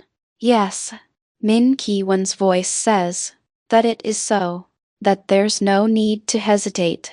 Yesterday morning, Siwoo visited a psychiatrist. The main reason was the embarrassment and regret that came after suddenly confessing his love, unable to control his feelings. When Min Ki-won twisted her body in embarrassment, he became confused about whether he should continue to push her like this. So, there's a woman who feels like yourself. And you're confused because you like her so much? Yes. You understand almost perfectly. Do you two share any genetic connection? No, not at all. But when you talk, both you and the other person feel that you are the same personality. Yes. It could have been dismissed as a joke, but the doctor very kindly played along with Siwoo's questions. If you two really are personalities with the same memories and experiences, defying odds of 1 in hundreds of billions, I sincerely want to congratulate you. I'm envious. Surprisingly, it began with a heartfelt message of congratulations. Chapter 77, Male and Female Obsessed with Control. Though it could have been dismissed as a joke, the doctor kindly engaged with Siwoo's question.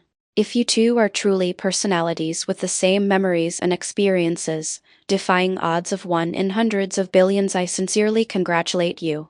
I'm envious. Surprisingly, it began with a heartfelt congratulatory message. The doctor mentioned the chameleon effect, a theory that people with similar behaviors, speech patterns, and habits tend to become friends quickly and show high levels of affinity toward each other. Since you understand each other better, conflicts are minimized. Conversely, when you do things together, you'll feel the same joy, right? In a way, you're the perfect couple candidate. But young Siwoo's case is a bit different. You have identical personalities, so you might fall into philosophical contemplation. Is it okay to love someone who is exactly like me, just in a different body? Siwoo gained considerable insight from this brief consultation. What's important is that the other person is likely having the same concerns. If you're not careful, these worries could drag on, and you might distance yourselves from each other, both thinking, is this really okay? Yet he still lacked certainty. If humans could easily change their minds just by listening to someone else's story, world history would have taken a completely different course over thousands of years. Fortunately, the doctor was skilled at persuasion. However, I think it's best not to hesitate. She channeled Solomon and offered an extraordinarily insightful conclusion. You feel she's the perfect romantic partner, right? Yes. Then don't hesitate, express yourself actively. You're still young, aren't you? You might worry about making mistakes, but you said it yourself. You understand each other best.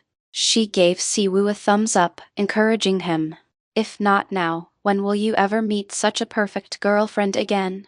Just as Siwoo was about to ask if she was being too optimistic, if they shouldn't discuss potential problems, there might be various issues, of course. But when problems arise, will you just end it? No, you should work together toward a better solution. And you're a couple capable of doing that, aren't you? A combination with minimized conflict. That's exactly what young Siwoo and Min Ki-won were. Just as they say you should be suspicious of couples who never fight while dating, people clash when they interact. They generate heat, change, and grow. But Siwoo and Ki-won were a combination that produced very little of that friction. If you don't have confidence to overcome even small conflicts, you shouldn't even start. Love is an achievement that can only be won after overcoming various difficulties. In some ways, it's a much more demanding life accomplishment than professional success. Rather than worrying about fighting while dating and potentially breaking up without reconciliation, embrace each other. Be more patient even when irritated. Understand, persuade, and accept. She said that thinking hopefully and envisioning a more distant future together is the common pattern of lovebirds who marry after dating. Stay positive, Mr. Young Siwoo. Having a positive mindset is crucial. If you ever feel worried, please drop by occasionally. I'd be happy to counsel you. The doctor impressively managed to make the typically distrustful young Siwoo keep her business card in his wallet, thus concluding the excellent consultation.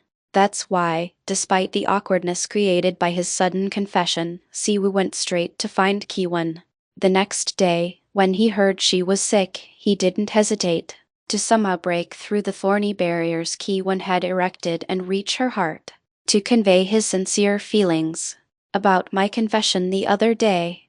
You don't have to give me an answer. If you don't, I'll take it as rejection. Nothing will change if you reject me. We'll just continue as we are. The charging forward young Siwoo had no doubts. There would never be a better time to win over Min Ki-won. However, if you accept me from his position with just his chin resting on her shoulder as he whispered to Kwon. He extended both arms and gently embraced her body, clad only in pajamas. Through the thin fabric, he could feel her softness. At the same time, Siwoo's masculinity made its presence strongly known, and it proved that this woman in his arms, despite her nonsense about being himself, was undoubtedly his first love. Min Kwon. Then I intend to treat you definitively as my girlfriend, Min Kwon, and I'll force myself to forget anything that might interfere with dating you. Kwon, seemingly flustered, pushed Siwoo away and retreated toward the inner part of the bed. She looked quite frightened. Even though he'd clearly said he wouldn't eat her up. How disappointing. I hate confusion. You agree with that, right? We have a long way to go. Many goals to achieve. I'm leaving. Having said all he needed to say, there was no need to pressure Kwon further. So, to give her time to think, Siwoo cleanly left the scene. Min Kwon didn't try to stop him as he left. She probably needed time to think calmly. Oh, are you leaving? Yes. How is the young lady? She seems a bit better. But please take good care of her until tomorrow, just in case. Of course. Please get home safely.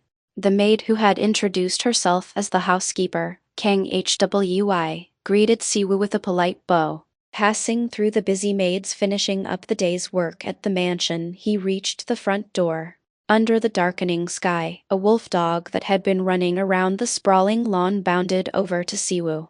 Though it was kept at a distance by the leash around its neck, its charge was intimidating enough to make strangers flee in panic. It was true to its wolf-blooded heritage. You agreed to do the walking job, right? It would be good to get familiar with Strelka beforehand. Yesterday, Kang Hwi had given Siwoo a Ziploc bag of homemade jerky, saying it would be good to bond with Strelka before starting the job. Well, being female, she generally prefers men over women. You'll probably become friends with her quickly. Seemingly smelling the jerky in his pocket, Strelka sat down obediently and wagged her tail vigorously. Ryuka, I'm trying to get closer to your big sister. When he tossed a small piece of jerky, Strelka caught it precisely in midair despite the darkness. Woof. It's okay. This time, 2 pieces. Strelka caught them with almost acrobatic precision. That's permission. No taking it back later. Siwoo pointed at Strelka's nose and continued in a gentle voice. Now that you've given permission, you'll have to walk with me from now on, whether you like it or not. Got it? 2 more pieces. Then 2 more again.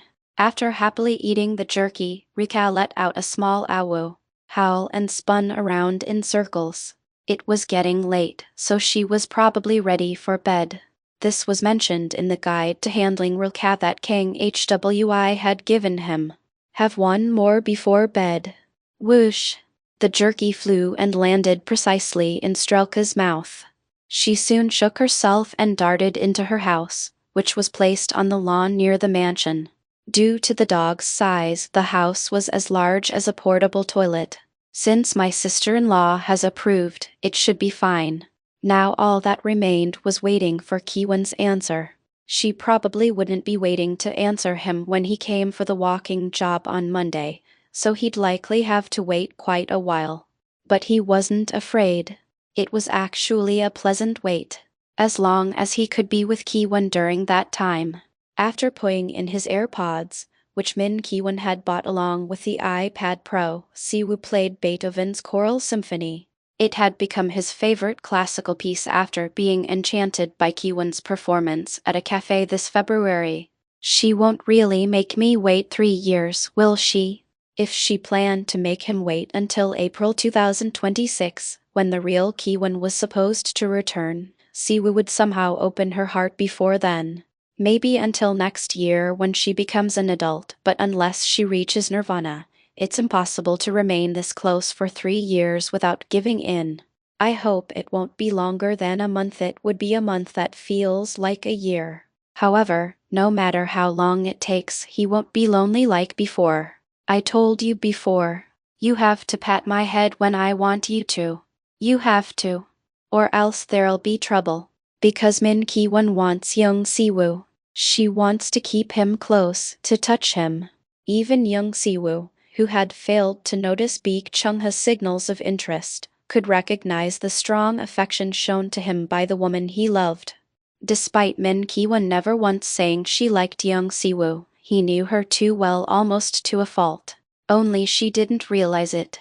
Her feelings had been perfectly conveyed to Siwoo long ago. Without knowing how strongly she was seducing someone, Min Ki-won was gradually surrendering control to young Siwoo and ding. A Kakao Talk notification sound identical to Ki-won's broke the silence of the quiet one-lane road. Taking the phone from his pocket, Siwoo saw a message from the person he was eager to hear from. Min Ki-won, I'll give you my answer now. So she found it difficult to answer face-to-face after all. That's understandable. But he hadn't expected such a quick response. Siwoo smiled slightly and held his phone with both hands, ready to type. Min Ki-won, don't turn around like an assassin. Two slender arms suddenly wrapped around his waist from behind. Thump. A small head pressed against his back. Let's have a contract relationship. It was the future person from 3 years ahead acknowledging her 3 years younger self as a man. Since they couldn't change the outcome of falling in love just for a month as a trial, it was like a declaration of war, coolly accepting the inevitable while refusing to be merely swept along in the process. Chapter 78. Don't you smell something burning? Let's have a contract relationship. Those were the words of a person from 3 years in the future, acknowledging their 3 years ago self as a man. Since they couldn't change the outcome of falling in love just 1 month as a trial, it was like a declaration of war, coolly accepting the situation but refusing to be dragged along in the process. Ki-won's head, which had been resting against his back, pulled away, and the hand that had been holding his waist withdrew as well. When Siwoo tried to turn his head, Ki-won stopped him. I told you not to turn around. All right. I'll briefly explain my conditions. With a trembling voice, Min Ki-won stated her requirements. Physical contact will be limited to hand-holding only. The areas that can be touched are restricted to the face, shoulders, and hands. Those are some strict regulations. These conditions apply to both of us, not just you. Don't think it's one-sided. Fine. Continue. After a long sigh, Ki-won continued. The condition for extending the contract is to completely separate from Baek Chung-ga. When Baek Chung-ga was mentioned, Siwoo tilted his head in confusion. Why is she suddenly being brought up? I'll explain now, so listen carefully. Ki-won didn't mention the conversation with Chung-ga's mother. That was a secret between women. Baek Chung-ga likes you. I had no idea. I figured as much. Wait, how did you know? The story from the day they went to buy the Apple iPad, what happened in the women's restroom at the store, flowed smoothly from Ki-won's lips. After hearing the story, Siwoo groaned while holding his forehead.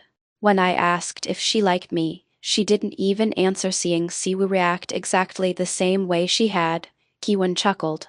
So what do I need to do to help? You need to pretend to be dating me. Is that all? Yes. Ki-won firmly grabbed Siwoo's waist again. I decided to compete for you fair and square. I just didn't expect it to end so quickly.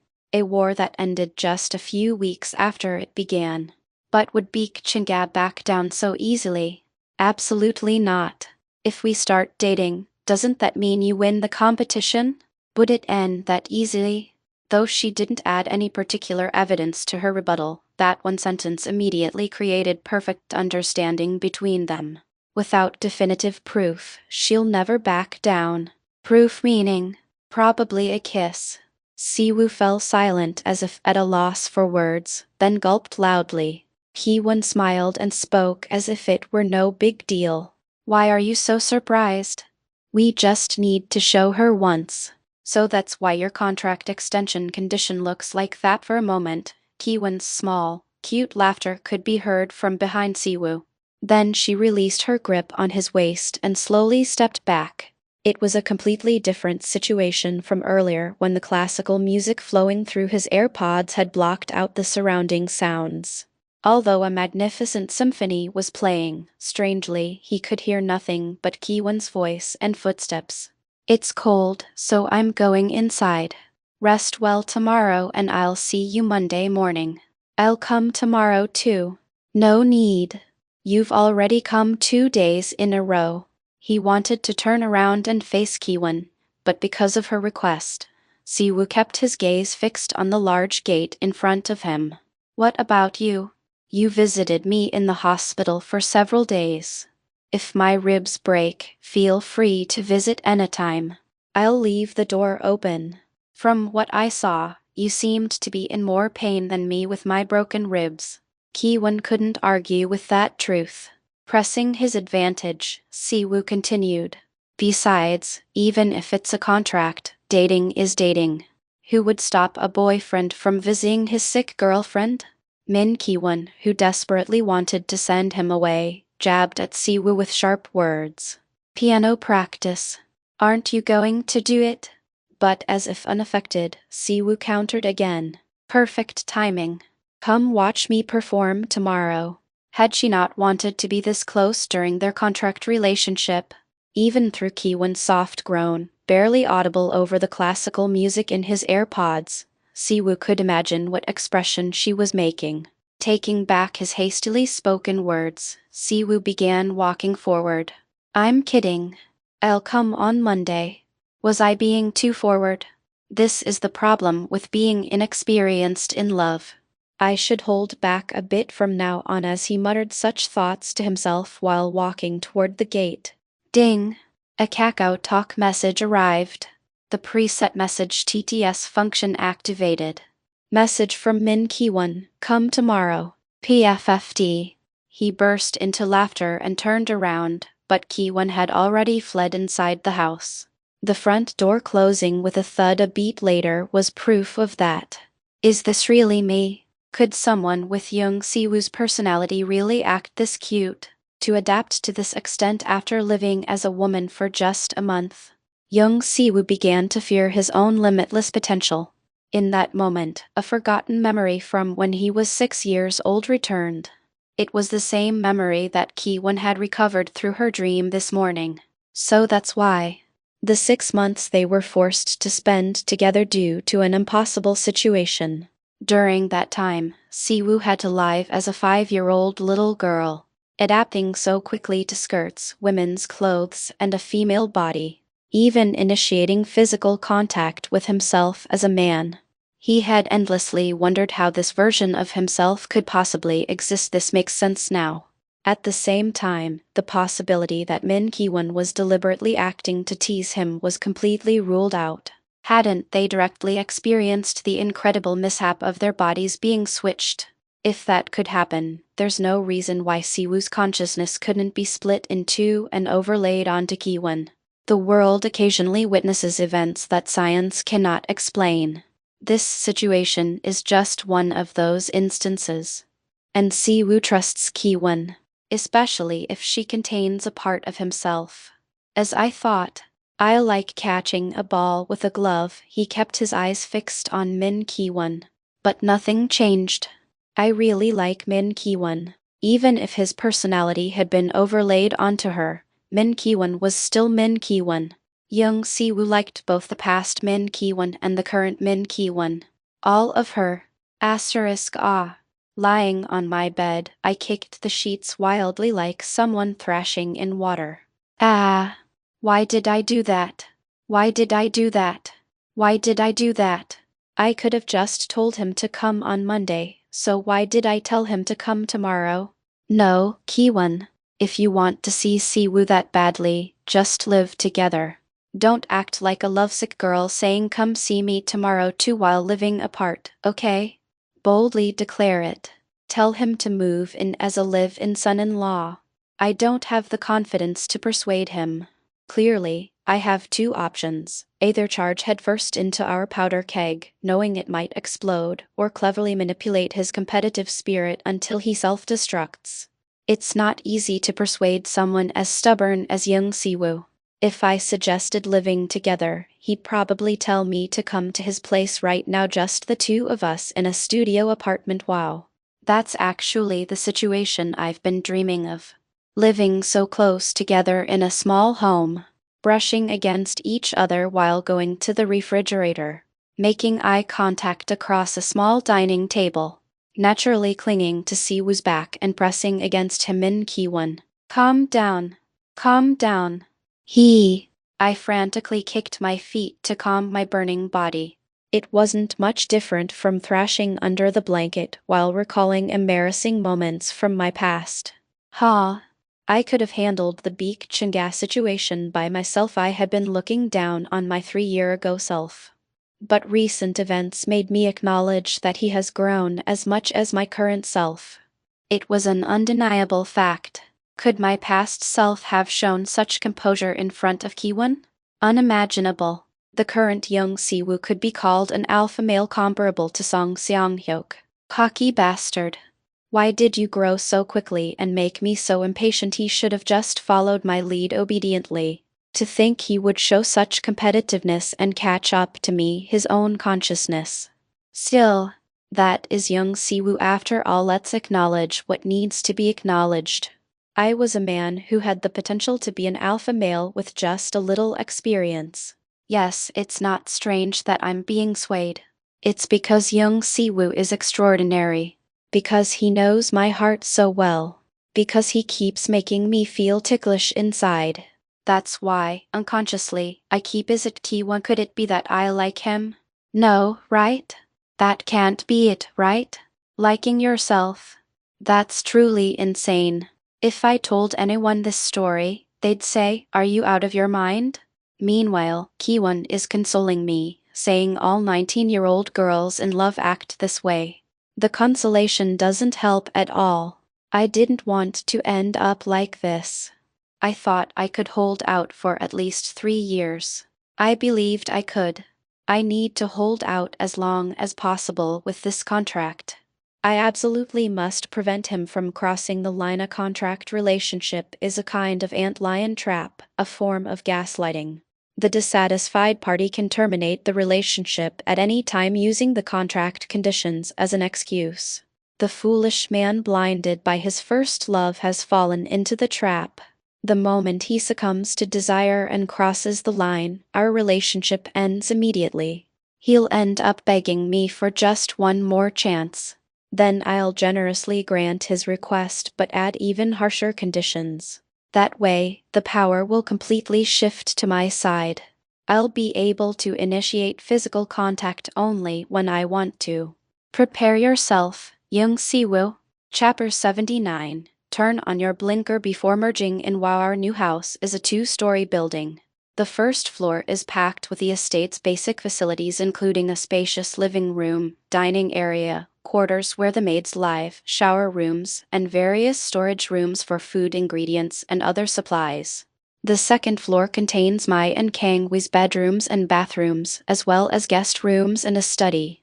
Behind the mansion, there's a separate building connected to the first and second floors by passageways and stairs. Most of the amenities are concentrated there. A private theater with one wall filled with a high-resolution screen that can display any video in the highest quality. A swimming pool large enough for 10 people to swim comfortably, complete with a small water slide. A small concert hall with a grand piano, all located right here. The concert hall is about 1/4 the size of Beek Yeongnyeon Hall, which can accommodate about 200 people.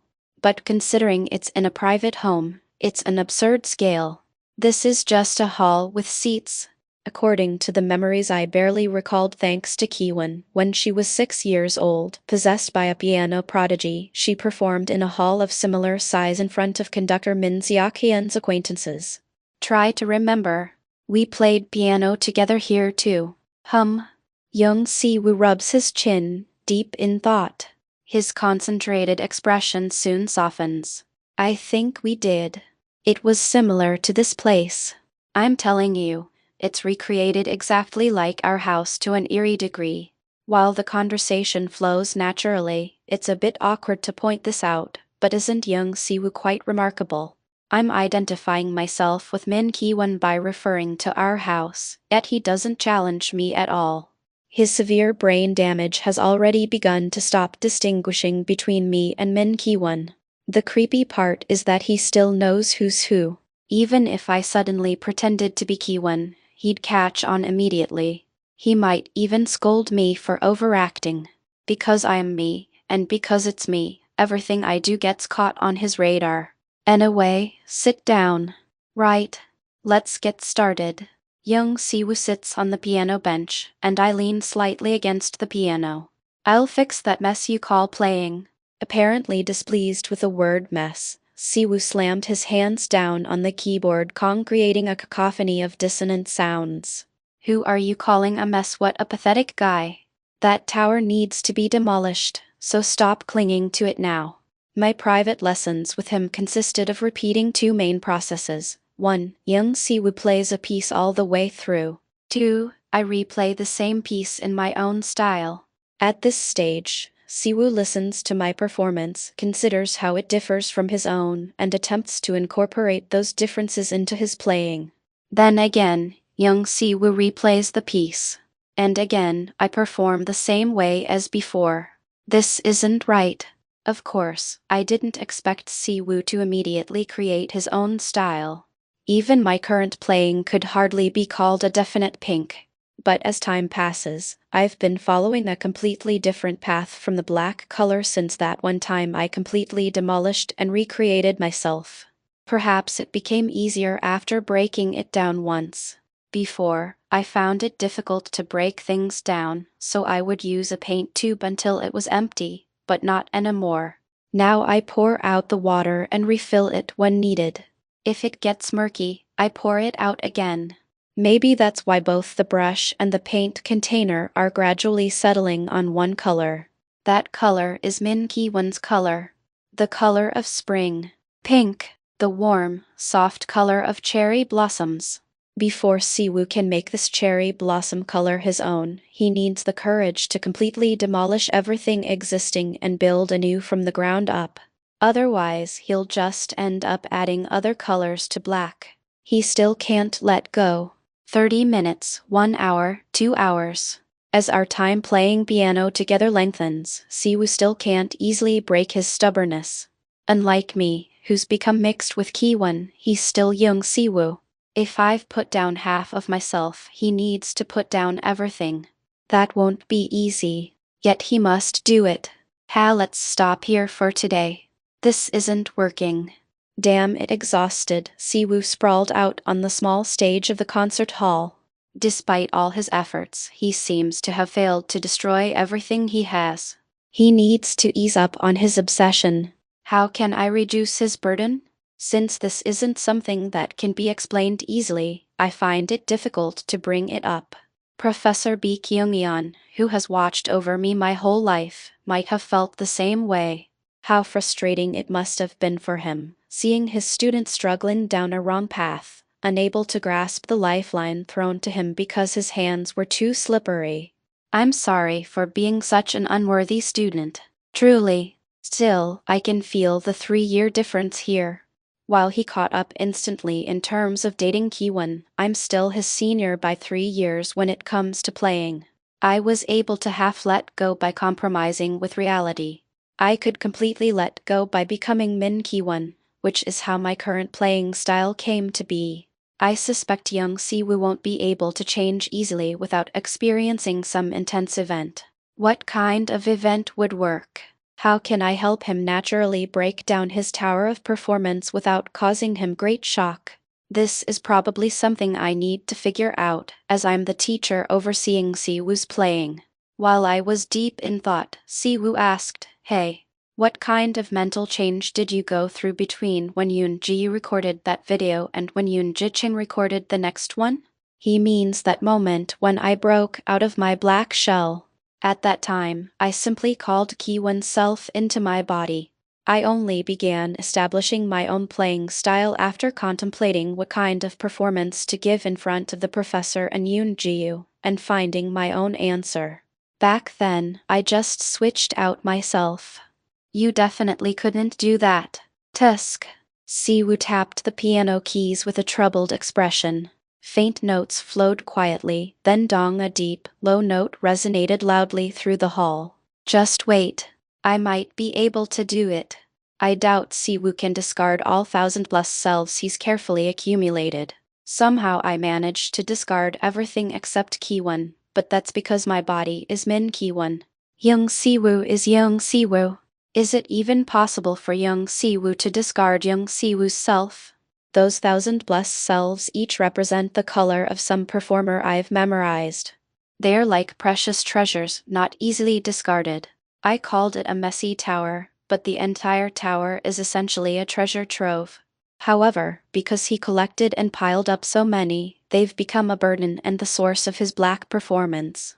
All the performances are tangled together like rags stitched to each other.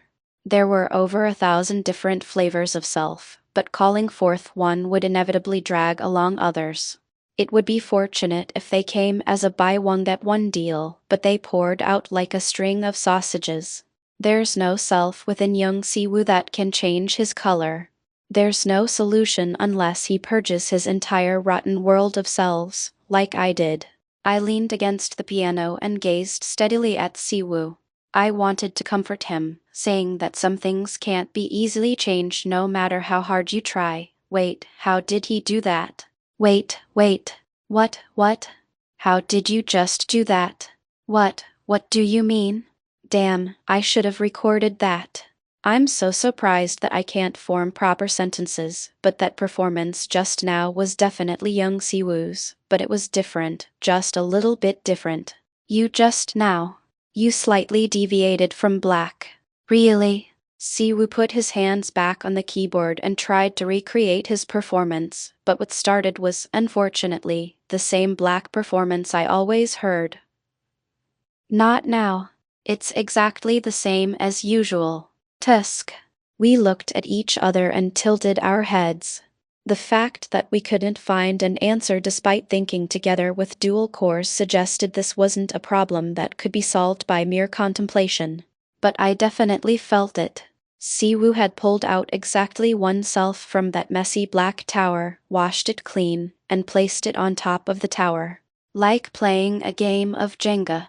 For just a brief moment, Young Siwoo had performed magic and surprised me. Was it just a coincidence afterward? Siwoo tried playing the introduction several more times, but ultimately couldn't escape the deep black. Perhaps the miracle was just that, a miracle. Maybe the clean Jenga block he'd placed on top fell back to the ground and became stained black again. Damn it. How did I do that? Yeah, how did you do it? Glancing at the clock, I realized it was lunchtime. The delicious smell of fried food was wafting up from downstairs. We had mentioned this morning that today's lunch would be pork cutlets. How about we think about it again over lunch? Only then did Young Siwoo start sniffing the food aroma. Having been focused on playing for hours without a break, he must have been quite hungry. Yeah, let's eat first and think about it. Rising from the piano bench, he absently grabbed my hand that had been leaning against the piano and pulled. I was dragged along in the confusion, but belatedly realizing the powder keg had been lit, I hastily stopped in place. My hand slipped out of his with a pop. I fluttered about, jumping up and down in place like someone whose hand had caught fire. What's wrong? You should have turned on your blinker before entering. My heart nearly fell out because of you. Give me some warning. Don't just grab suddenly, you startled me. Siwoo chuckled and forcefully pushed open the heavy concert hall door. There was no rule against holding hands in our contract relationship, was there? Why so flustered all of a sudden? This guy is really evolving day by day. When did he adopt the mindset of a corrupt corporate CEO? Chapter 80, huh? Why am I pork loin cutlet is truly delicious. The unique tenderness of pork, different from thick beef. The exquisite harmony between the juices that flow when you chew and the crispy breading drives me crazy. If I were cursed to eat only two foods for the rest of my life, I would definitely choose fried food and carbonated drinks. Well, beer would be even better. Thanks for the meal. What a shame, what's the shame? In my heart, I wanted to devour an entire pig, but somehow my body wouldn't allow it. I mean, I want to eat more, but my stomach, like a congested highway, refuses to let anything pass through. I can't eat anymore, even though it's so delicious. With a gloomy expression, Siwoo stared at the pork cutlet skewered on his fork, then suddenly snatched it with his mouth. He didn't take my fork, he lunged forward and bit it off like an animal. Wow. This bastard is really eating it so deliciously. Your household maids definitely cook well. It was the same 14 years ago. I don't remember that, but you do? Well, with two brains, I suppose you could recall past memories with half the effort by retrieving them separately and then combining them. So, you're not going to finish it? I want to, but I can't. Are you mocking me? No, then I'll eat it. Give it here. Here. Eat all you want, you pig. I don't gain weight no matter how much I eat anyway. Young Siwoo burned an enormous amount of calories every day. Based on myself 3 years ago, first he'd wake up and monopolize the practice room, pounding on the piano until his lessons. During lessons, he'd play even more intensely. Then he'd return home, do arm exercises, squats, and back exercises on the bare floor for about 30 minutes before going to bed. He wasn't obsessively devoted to exercise like a gym rat, but he did work up a good sweat until his body couldn't take anymore. Maintaining minimum fitness was necessary to play the piano for over 10 hours a day without collapsing from exhaustion. But then I cracked my ribs, and from that point, my lifestyle pattern began to crumble. The routine that filled my days disappeared. Running as if being chased, I had no time to think about routines. I reduced sleep time to focus on practice, and in doing so, I ruined the body I had cultivated for years. Well, this guy is still in his good days. The young Siwoo before me had gained a month's break due to his rib injury, but at the same time he had also gained Min Kwon. Additionally, he got the opportunity to walk with Strelka. With just this, his stamina would be preserved without issue for the next 3 years, and if his existing routine remained intact. A pianist with iron stamina, I can definitely create that. Maybe not as bulky as that muscular Santa Claus we saw at the pension, but he could develop a physique impressive among normal humans. Performance is about skill and technique, but what's needed to develop both is stamina. Without stamina to support you, you can't do anything. Wait, where did my thoughts wander while thinking about this guy's calorie consumption? It's true that I think highly of myself, but lately I feel like I've been doing it excessively. With all that piano playing, how could you possibly gain weight? Drew, I was wondering if I should cut back a bit. Cut back? Words that should never have come out of my mouth 3 years ago just did.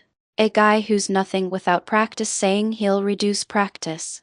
Is he planning to become the world's first zombie pianist? If I don't cut back, I'll have less time to spend with you. Crash. That sound? It's concrete walls collapsing. More precisely, it's bombs exploding in an ammunition depot, blowing away part of the building. I need to earn money for our dates when we walk Strelka on mornings without classes. I need to find my color while taking private lessons from you. And separately, we need to go on dates too. Just practicing like before won't cut it. Damn. You damn bastard. Sup.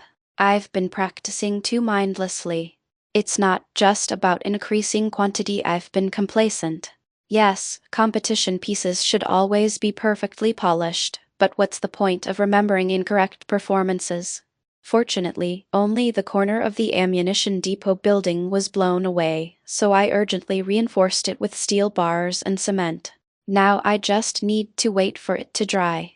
The ammunition depot in my mind has time flowing faster than outside, so in about 10 minutes, in that sense, times like today when we exchange performances are the most important. Don't you think so too? Boom. Ha-boom, boom boom boom boom boom. I hear toads croaking somewhere. Kwon, we're screwed. There's no hope here. Wait. Hold on. What? Just shut your mouth for a moment. Please. Thank goodness, only the ceiling of the ammunition depot has blown off. To prevent another explosion, let's make it even stronger this time. Let's cover it completely, like a nuclear power plant containment vessel. But seriously, this is a big problem, Min Ki-won. If things keep exploding every time Young Si-woo says something, what's the person in charge supposed to do? Maybe reduce the explosive inventory. Now he's not even responding. I'm increasingly confused about who I'm talking to. Why not just say that I brought in the explosives, that the explosions are my fault, and that the poor condition of the ammunition depot is my fault too? Min Ki-won. Why are you so quiet, Ki-won? I am Ki-won, so who am I calling Ki-won? Well, hey. How long do I have to wait? Si-woo stared at me intently with his characteristically blank eyes. Receiving his gaze with my whole body, I wonder who exactly is responding to this guy's gaze, words, actions, and touch. No. You can talk. His stare, as if asking what's wrong with me, makes me feel like an idiot. I'm startled alone, rambling alone, my heart racing alone, acting like a fool alone. But I was at a disadvantage from the start, wasn't I? Of course I would be, with Min Ki-won being half of me. A woman who pined for Young Si-woo for 14 years has become part of me. How can I compare to a man who only thought about the piano all that time, never sparing a thought for Ki-won? Our sensitivity levels are completely different. When he pokes with a toothpick, it feels like he's striking me with a greatsword. The exchange rate is terrible. The efficiency is worse than early gasoline engines. Let's move on to something important. Even if I have to force it to avoid looking foolish. To pull the initiative to my side. To escape this situation where I'm the only one flustered. Let's change the subject. Before Si-woo can say anything unnecessary, I'll just pour out what I want to say. If I make him only respond, he won't be able to do cute things like before. Anyway, let's talk about how to get rid of Baek Chun-ga.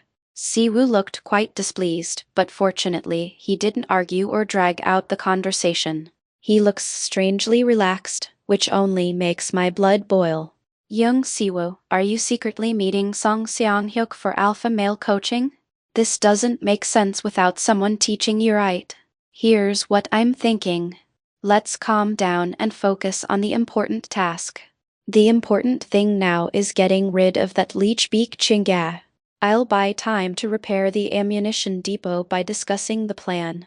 Building a reactor containment wall will take time, but fixing the blown-off ceiling shouldn't take long. You don't have class Friday afternoon. After lunch, you go to the professor's house first. Me? All right. Then what? Then as you're leaving the house, contact me. Make sure Baek Chun-ga can hear you. Don't mention my name explicitly, just hint at it subtly. Subtly, got it. Next. Since it's my plan, does he think he can remember it without taking notes? As long as he executes it properly, I won't complain. Si-woo probably won't make mistakes. Then slowly walk to our meeting place. To make Baek Chun-ga follow me? Yes. To meet you downtown. To show her we're dating? Who installed CCTV in my brain? Will that be enough? Just showing her should be sufficient for now. If Baek Chun-ga can't stand it, she'll jump out. Then we use our last resort. We probably won't need to use it first. Baek Chun-ga might freak out, but she won't do it in front of you. Si-woo cleared his throat softly and briefly looked down at the floor. You have tutoring the next day. She'll probably ask me about it. What was that yesterday? That's when I'll finish her off. What if she still claims she hasn't lost and acts messy during tutoring? Then, well, we'll just have to keep showing her until she gives up on her own. Okay. Sounds good. Si-woo smiled confidently and shrugged his shoulders. He stood up and picked up his phone from the table with a self-assured expression. Well, I'll be going now. Oh, all right. You should go. Don't worry, I'll be back tomorrow. I jumped up in surprise, slapping the table. You're coming again? Why? I strictly adhered to what was legally mandated, but I didn't bother following what wasn't legally specified. I regret not living more properly now. The contract conditions didn't say we couldn't see each other every day, did they? Young Siwoo is a bad guy. He really is. Chapter 81. I know it's pretty. You're coming again? Why? I strictly adhered to what was legally required, but I didn't bother following what wasn't legally mandated. I regret not living more properly now. There was nothing in the contract saying we couldn't see each other every day, right? Young Siwoo is a bad guy. He really is. And controlling this unbridled colt is entirely my responsibility. I might have been fine if I'd kept him in the stable, but I was the one who unlatched the gate and released him into the meadow to run free. If you keep poking at the loopholes in our contract, do you know what I'll do next month? I became a wild horse trainer, chasing after him to put a rope around his neck. Wow. Don't tell me you're planning to add a clause that we can only meet 4 times a month. That's right. Think you can handle that? What are you saying? I managed to get the rope around his neck, but despite gripping it tightly to prevent slipping, I was the one being dragged along the ground. It was never possible for a human to control a horse in the first place. You said I need to stroke you with my hand to help you recover your memories. This damn guy with his annoyingly good memory just loves to irritate people. Now he's using his amazing memorization skills on me, not just on sheet music. I didn't feel particularly bad about it, but having lost my counter-argument, I was still clutching the rope tightly while rolling on the ground. Onlookers ask, "Hey, that horse. Can you handle it?" No, I don't think I can. I'm too scared. This guy is insane. From what I can see, you'll never be able to add that clause. Young Siwoo gets up from his seat, giggling. Anyway, see you tomorrow morning. Looking at the suddenly broken leash while catching my breath on the ground, I muttered curses at his back. I hope Strelka bites you tomorrow. What a horrible thing to say. I hope she bites you between the legs. Whack. Oh, Siwoo, who had just flicked my forehead, muttered with a displeased expression. Don't ruin your image with weird jokes. Rubbing my stinging forehead, I had a glimmer of hope that I might find a breakthrough in my power struggle with young Siwoo. Oh, you like these kinds of jokes? His expression in response to my sly question said it all. Keep making jokes like that, and I might start disliking you. I don't like them. Can't you tell from my face? Well then. But for me, it's an excellent way to maintain distance. Asterisk asterisk asterisk 4 days later. The day of Operation Separate Beak Chinga had dawned. Young Siwoo, are you there already? Me, photo, young Siwoo, okay, young Siwoo, leaving soon since today was such an important day. I asked Gangwee to dress me up as best as possible. While Siwoo and I already maintain a very close relationship, today I needed to visually outshine Beak Chinga. Just as an ordinary man might feel diminished in front of a handsome, wealthy, and capable man, a woman feels intimidated in the presence of a beautiful woman who draws everyone's attention. The interesting thing is that this applies mercilessly even to women with above-average looks. No matter how attractive a woman is, when she meets another beauty with different charms, they're drawn to each other. If you're wondering how I know this after living as a man for 24 years, I can only bring up an episode from high school. That was such a mess at Christmas time. I once invited 3 female students from the same arts high school to a concert simultaneously. In my mind, I was inviting them to enjoy music together amicably. But once they arrived, there was an incredible invisible tension between the 3. They had all used every means available to dress up as much as possible to impress me. I was so focused on performing that I didn't notice at the time, and only heard about it much later from a friend when we were about to graduate. My friend said, "I thought there was some kind of party at school anyway. I have that experience, and our maid squad is a collection of people with natural talent for dressing me up. That's how today's beautiful me came to be. I'm pretty. As I stare into the mirror in the cafe bathroom, making my final resolution, there's a goddess standing inside. To contrast with Baek Chunga, who prefers mature outfits despite being a middle schooler, I deliberately chose an elegant coordination that only high school girls could pull off. A blouse with modest frills on the collar and ribbon straps. A tennis skirt with inner shorts perfect for the spring weather. Truly, this is the ultimate combination. Although Min Ki-won, with her large chest, looks much better in mature clothing, dressing like this amplifies her cuteness.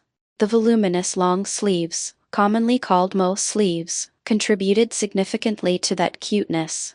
The phrase cute face but not so cute body fits perfectly. It's a harmonious disharmony and the pinnacle of art. I had been staring for so long that I didn't notice another customer entering the bathroom. I sheepishly stepped away from the mirror. He'll be here soon. I should order Siwoo's favorite drink and wait. I deliberately chose a window seat so Baek Chunga could watch from outside. That's where the path diverges. Brancha is her barging into the cafe, sitting next to us and demanding answers. Branch B is her going straight home and crying her eyes out. I'm hoping for Branch B, but I'm not too worried if it's Branch A. When she sees how close we are, Baek Chunga will realize, Siwoo Appa and I are worlds apart. The current distance between Siwoo and me is not even a fingernail's width. We're stuck together like the north and south poles of a magnet, and it's not easy to separate us. May I take your order? Basking in a sense of victory, I smiled brightly and took out my card. 1 grand iced Americano and 1 plain yogurt smoothie, please. I've taken your order. The part-timer, who had been standing straight when greeting me, suddenly hunched forward and stammered as he snatched the card from my hand. He looked around for quite a while, searching for the card reader. But how could he find it when it was right in front of me, on the customer's side? Could you give me back my card? The reader is right here in front. Sorry, I'm sorry. Another part-timer who had been watching from the side seemed frustrated and pushed the trembling worker aside to take his place at the counter. This worker seemed more experienced. He looked about the same age as Ganghui. Please insert it in front. Yes. Beep. After the payment was completed and I retrieved my card, the worker handed me a buzzer. I nodded slightly, took the buzzer, and returned to the seat I had reserved. People's gazes felt particularly intense today. Even normally, when walking down the street, all kinds of gazes naturally turned toward me regardless of age or gender, but today the intensity was on another level. I had only put in a bit of effort to visually outshine Baek Chunga, but judging from the reactions of people around me, I could already predict Baek Chunga's response. The operation will be a success. No need to see more. I looked at my phone while waiting for the drinks to be prepared. Since Siwoo promised to report whether Baek Chunga was following him, I planned to kill time by watching some short videos. However, it didn't take long for the empty seat across from me to be filled. With a thud, the chair moved, and when I reflexively looked up, I tilted my head in confusion at the sight of a man in a neat suit. Seemingly unfazed by my cold reaction, the man with neatly swept-back bangs took out a business card from his wallet and handed it to me. Hello.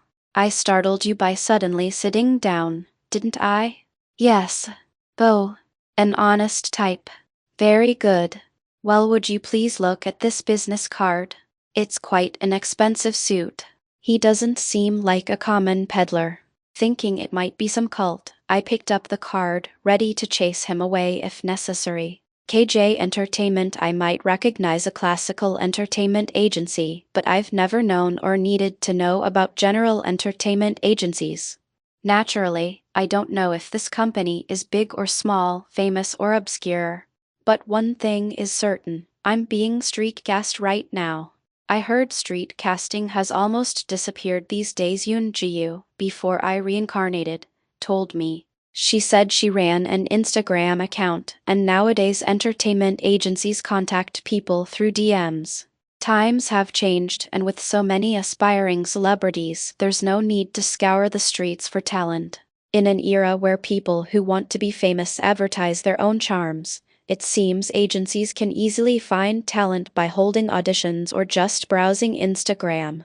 But while it's almost gone, it seems some still remain. Well, if it's an unknown agency, they might get ignored through DMs, and even if they hold auditions, it's hard to find the talent they want. If I hadn't been busy, I might have played along out of curiosity about how street casting works, but unfortunately, I'm in a very busy situation right now. I need to get rid of this young casting manager quickly, or it will disrupt my operation. Can we talk for a moment?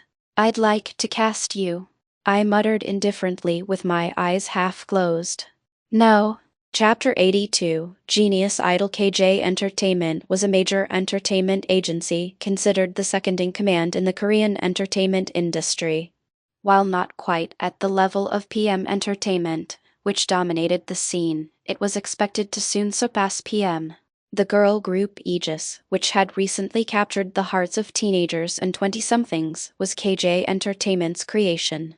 Aegis's popularity was truly remarkable. 3 out of their 4 simultaneously released songs dominated the top 10 charts, making Aegis practically synonymous with female idol groups in South Korea today. KJ Entertainment's company motto was "Every girl is an idol." It was both the founder's philosophy and the company's casting policy that even an ordinary girl today carries the potential to become an idol. That's why, in addition to regular casting through auditions and social media, they actively scouted on the streets to personally identify future idol material with their own eyes. While the expanded internet world and public auditions served as reliable talent pipelines, there were still many girls living unaware that they could be someone's light and guiding star. 1 grand size and 1 plain yogurt smoothie, please. Yes, order received. Indeed. That olive-haired girl currently captivating everyone, illuminating this spacious cafe with her radiant presence, was one of those hidden gems on the sandy beach. I've finally found one. Manager Kwon Han-gil, in charge of street casting, wanted to shout Eureka, but tried to contain his excitement and maintain his composure. There are many pretty kids in the world. Casting directors often get blinded by beauty. Sometimes someone looks fine at first glance but disappoints during conversation. In serious cases, they might already be trainees signed with another agency. While offering better conditions to force a transfer was possible, industry unwritten rules made that inappropriate. In such cases, one had to simply back off with a heavy heart. My card, could you return it? The reader is right in front of you. Sorry, I apologize. But this girl was different. Regardless of whether she was already signed somewhere, Han-gil wanted to bring her to headquarters to show her to the experts. Though it was just ordinary conversation, her voice was incredibly charming, a voice that could move people. Just sitting and talking with her for a minute would likely make most people her slaves. A perfect example was how the cafe employee who made eye contact with her during their conversation, as well as the surrounding customers watching their exchange, were completely captivated. A casting manager must know no shame. Rejection is routine, and sometimes they are mistaken for suspicious characters, but they must never hesitate or waver. That's why Kwon Han-gil moved forward. Moving forward, he said, "Hello. I startled you by suddenly sitting down, didn't I?" He addressed this single flower that had escaped the garden and was wandering proudly. Yes. An honest response. Clear, without a hint of hidden emotion. These days, purely innocent kids do better than pretentious ones. Fans can now detect fakeness and tell whether an entertainer genuinely enjoys their work or is just selling smiles for money. Oh, the honest type. Very good. Well, would you take a look at this business card? Undeterred by her cool reception, Kwon Han-gil offered his business card. Everything about him was contained in that small card placed in the center of the table. It was rare to present a business card first like today. Because KJ Entertainment had become so prestigious, it attracted many strange people. Girls who entered with moderate expectations often couldn't endure and dropped out, then left bad reviews about KJ Entertainment online. He had experienced this several times already. Could we talk for a moment? I'd like to cast you as a student. But with this girl, the business card came first. His intuition as a veteran street casting manager was shouting that this girl would be fine. If she flatly rejected him, so be it, nothing messy would happen. No. Yes, just like that. The indifferent response cleared Kwon Han-gil's mind as if it had been wiped clean.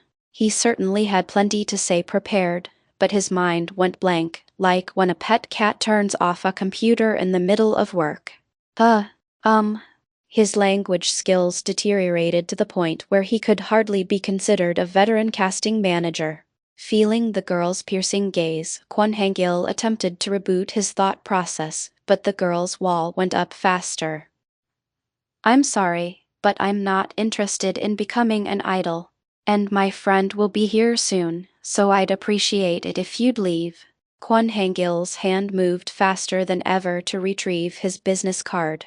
Somehow, the card wouldn't go into his wallet, which usually worked fine. Finally, he nervously folded the card in half, stuffed it into his wallet, and stood up. I'm sorry for bothering you. But should he retreat like this? Shouldn't he at least find out if she was signed with another agency? If this girl who rejected him happened to sign with another company, it would be a significant loss for the entire company. If KJ Entertainment couldn't have her, no other company should either. She should remain a public good. You're not a trainee signed with another agency, are you? The girl blinked her green eyes and dragged out her answer. For a moment, her expression revealed deep thought.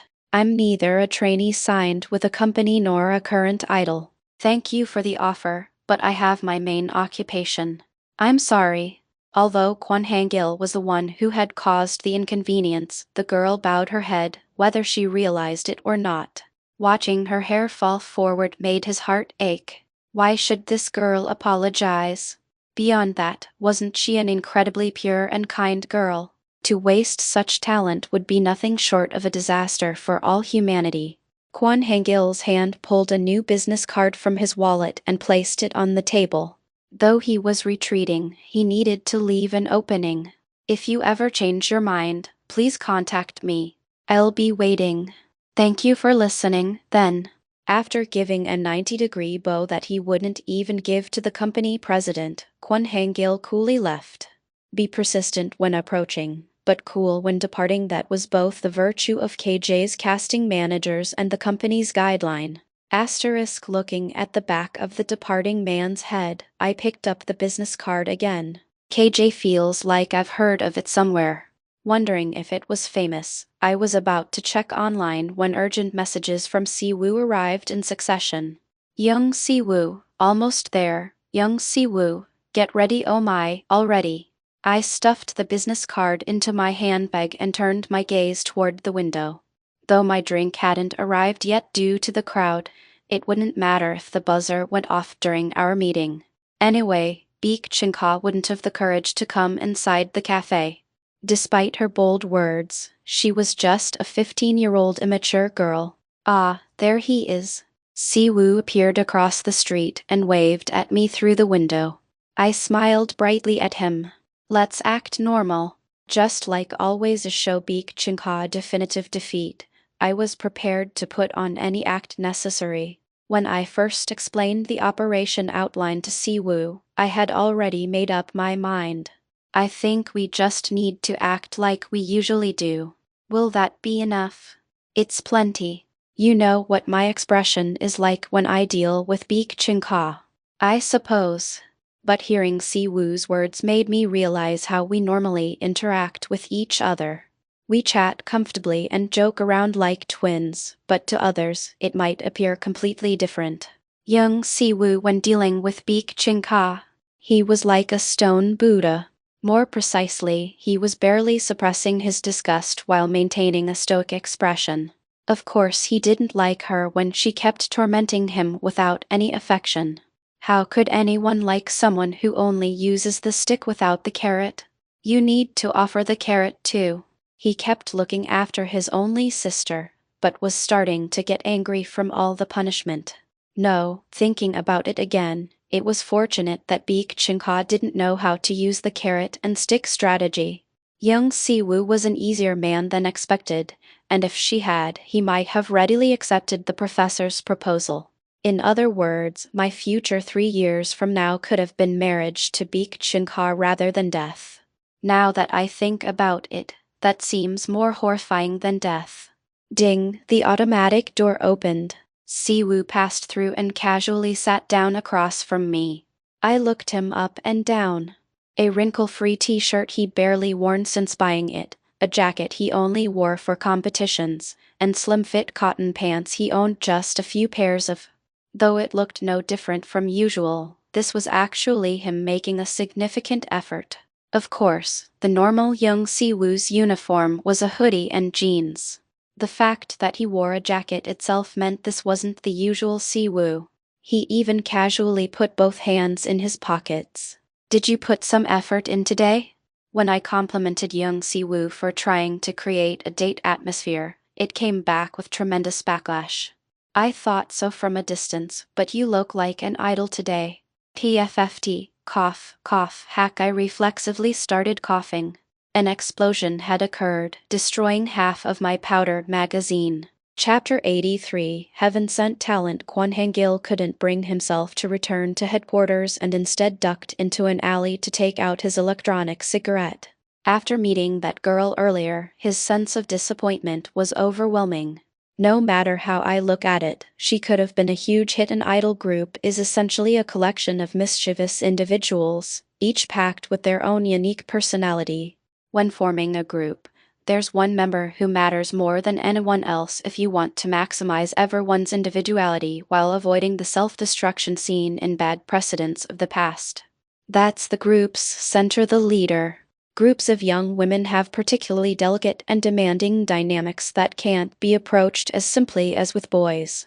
It would be better if they just fought with fists like boys do. Often, problems that don't appear on the surface fester internally until they eventually explode. That's why small entertainment agencies that underestimate the importance of a leader usually collapse along with their idol group's self-destruction. Problems accumulate within the group, hidden from the company, until they explode like atomic bombs. However, selecting a leader isn't easy. Within the group, they might be ostracized for being seen as the company's ally, while the company might criticize them for failing to manage the members. It's no wonder the atmosphere turns solemn when idol leaders share their true feelings on reality shows. She would have been perfect as a leader. The girl he met earlier possessed innate leadership qualities. One might wonder how he could know this without having a proper conversation with her. But Kwon Han-gil had eaten his share of rice in this industry for a full 10 years. He had met countless girls, conversed with them, and as a result, learned to gather significant information from first impressions. Her composure despite Kwon Han-gil's sudden appearance. Her firm rejection when she could have at least listened to his company introduction, citing her main occupation. Her peculiarly gentle impression that felt warm despite what she probably thought was a cold expression. If a fight broke out within the group, she seemed like the type who wouldn't take sides but would clearly determine right from wrong without excessively condemning the one at fault. She would clearly be an emotional anchor, maintaining stability and serving as a pillar for group members during times of mental instability. Rather than harboring complaints indefinitely, she would address issues beforehand, speaking only objective facts to facilitate coordination between the group and the company without any misunderstandings. In a way, she's a member for whom performance isn't the most important aspect.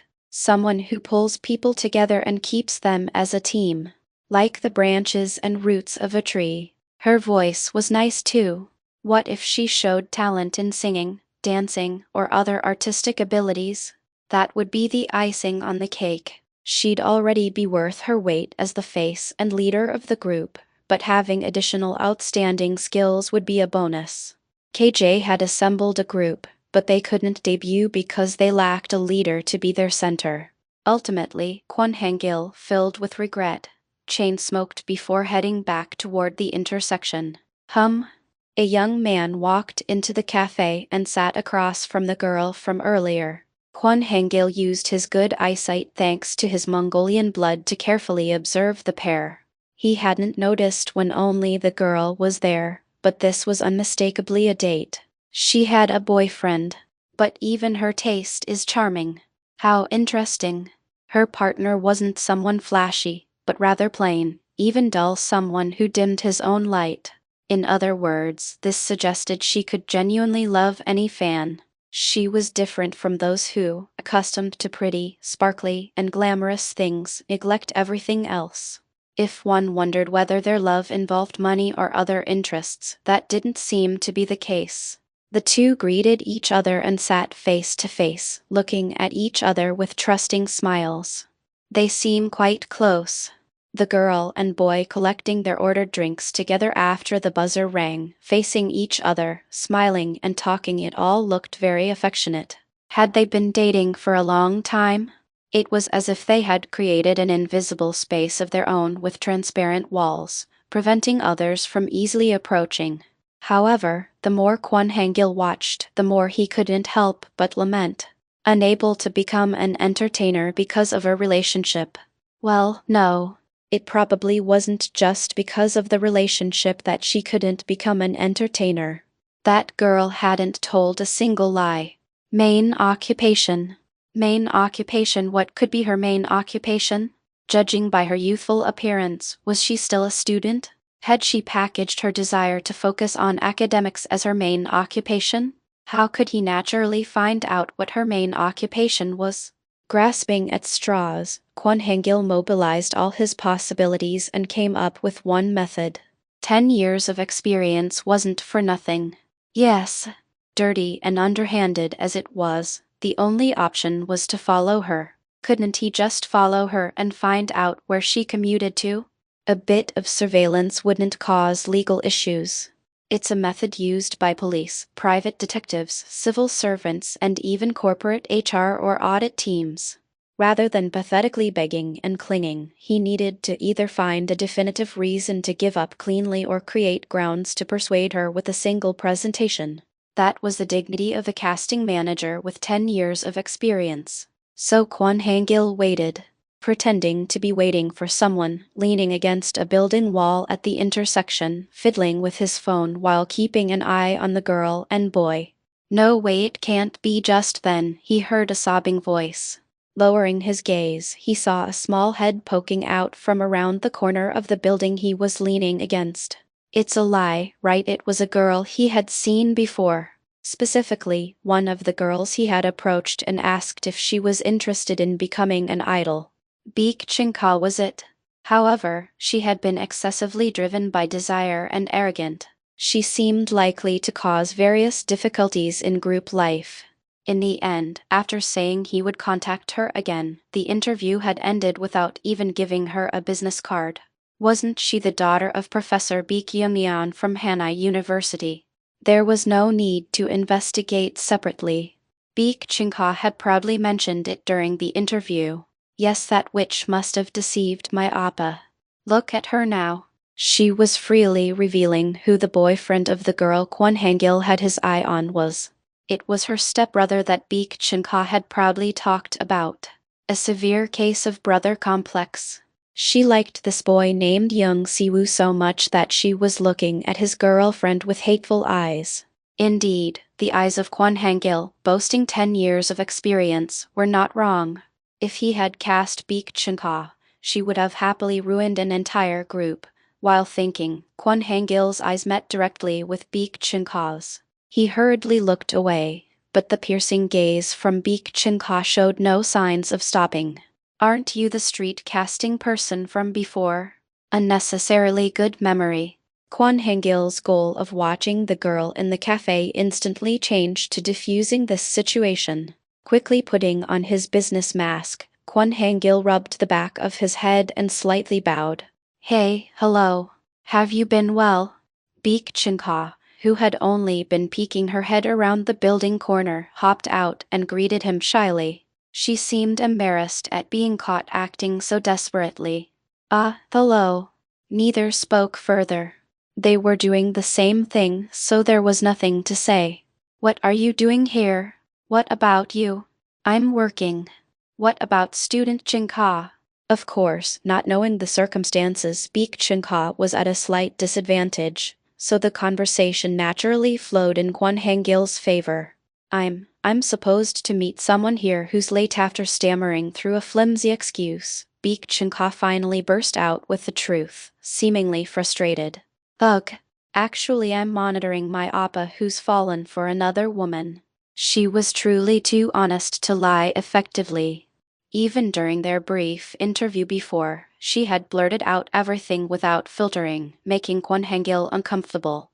If only she could control that, she would have passed the internal evaluation. She wasn't particularly problematic in terms of character, and she was a girl naturally overflowing with talent. Is it those two people over there? As soon as Kwon Han-gil pointed to the couple, Beek Chinka's eyes widened, wondering how he knew. It's just a hunch. No need to be so surprised. You really are a casting manager after all. Don't tell me you didn't believe me that day. I half believed you. Beek Chinka scratched her cheek with an awkward smile. The two looked at each other silently before turning their heads to look at the cafe again. But why are you watching them? Should he tell the truth or deflect?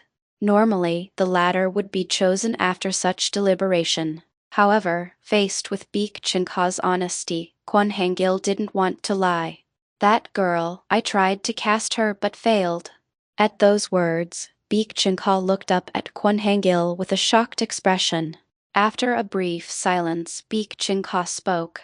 Don't do it. Why would you cast such a witch? A witch? She wags her tail in front of Appa, but she's a complete witch to me. She's truly two-faced. Kwon Han-gil chuckled and muttered. Then fight and win your Appa back. Why are you just standing here? Anyway, she's a witch. Evil and cunning. An unfiltered assessment of the older girl trying to take away her beloved Appa, something only someone honest could make. With that one statement, Kwon Han-gil wanted to learn more about the girl. No one in the world is always mild-mannered or gentle. People need at least one outlet to release accumulated anger. But if she can even manage that anger, if she can utilize it not as verbal abuse but as gentle charisma, that's the perfect candidate for a leader. Especially if she knows how to subdue kids like Beek Chinka who get cocky relying solely on their talent. Wow, I should definitely avoid her. Can you tell me her name? He absolutely had to cast her and place her in the leader position. She would save an idle group. Min Ki-won. Be careful. Chapter 84. Knowing when to give up. The operation was proceeding successfully. I met Siwoo at the cafe, and we shared our drinks while having a pleasant conversation. Conversation topics. Nothing special. Just updates about classical music, school stories, or which country the professor was traveling to next. We were simply exchanging and revisiting experiences we'd had separately. All extremely trivial matters. Let's head out now. Siwoo, who had been occasionally checking outside to monitor Beek Chinka's position, must have decided it was time as he stood up first. Cheeky bastard. I was the one who proposed this operation, yet he's acting like he's the team leader. I jumped up from my seat, placed my cup on the tray, and pushed it slightly toward Siwoo, trying to leave before him. Clean this up. I'll go ahead and wait outside. There was a moment of silent agreement. Who paid for the coffee? Me. Who got free coffee? Young Siwoo. Therefore, who cleans up? Young Siwoo. After nodding silently and returning from the counter, Siwoo soon stood beside me as I gazed at the intersection in front of the cafe. Your hand. I was going to hold it without you asking. Now, I needed to focus. Holding hands should be fine.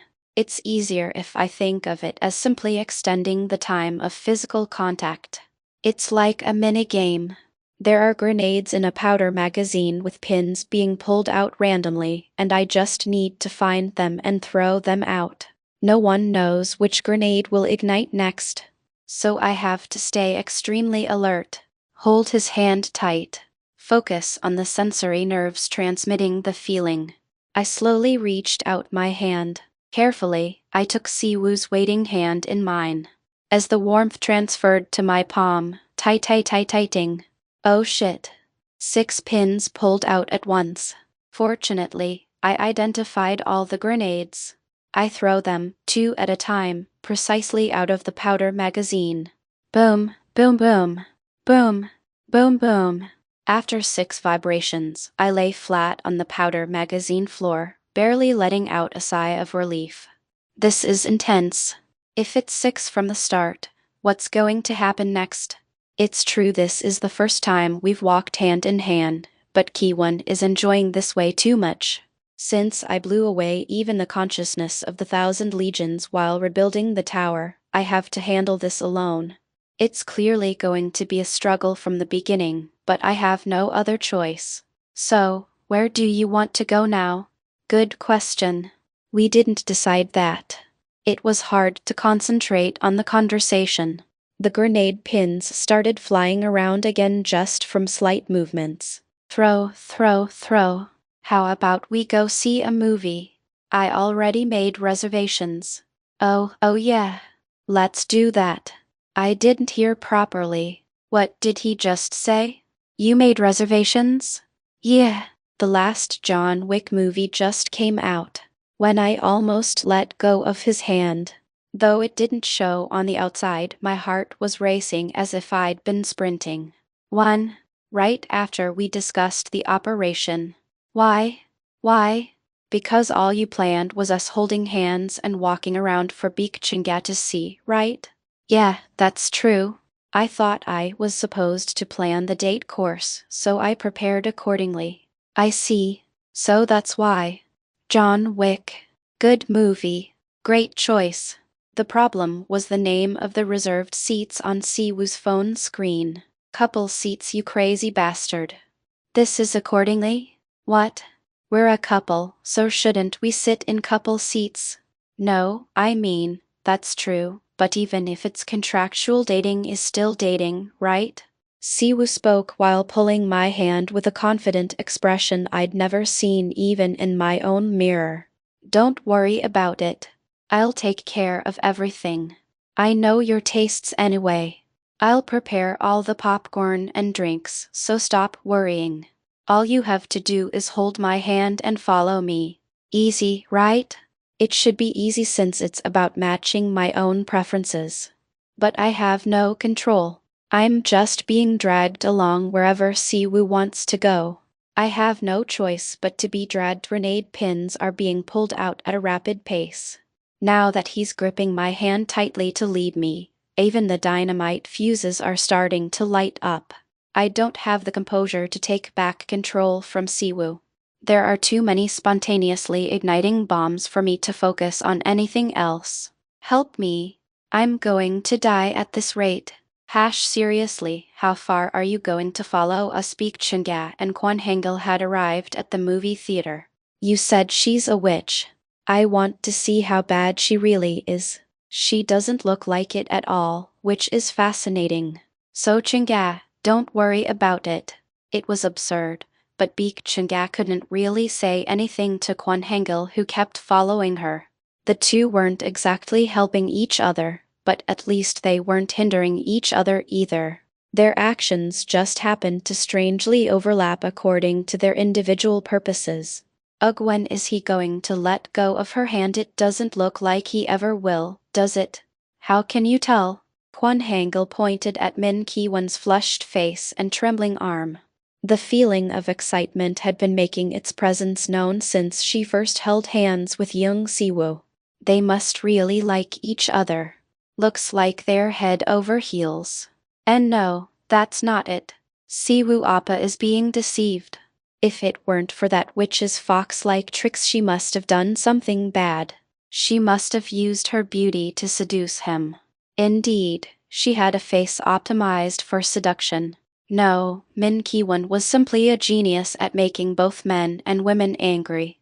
That's why she had to be cast. Weren't Young Si-woo and Baek Ching-ga proving that right now? Kwon Han-gil liked Min Ki-won more and more. No matter how he looked at her, she was just a girl excited about her first love. Was this acting? If she was just wearing a mask as Baek Ching-ga claimed, then Min Ki-won had such innate talent that she could transition from idol activities to acting. It seemed wasteful to leave such a genius undiscovered. Even if it wasn't a mask but her genuine first romance with all her excitement showing on her face, that was fine too. Relationships eventually end, and those emotions remain intact in a person's body. Only those who have experienced love know what love is, whether it's for a man, woman, parents, or pet. It doesn't matter. Idols are natural actors. They face their fans while recalling everything they've ever loved. What they show in front of the camera is the truth, the dream, and the hope. That's why Min Ki-won must debut through KJ.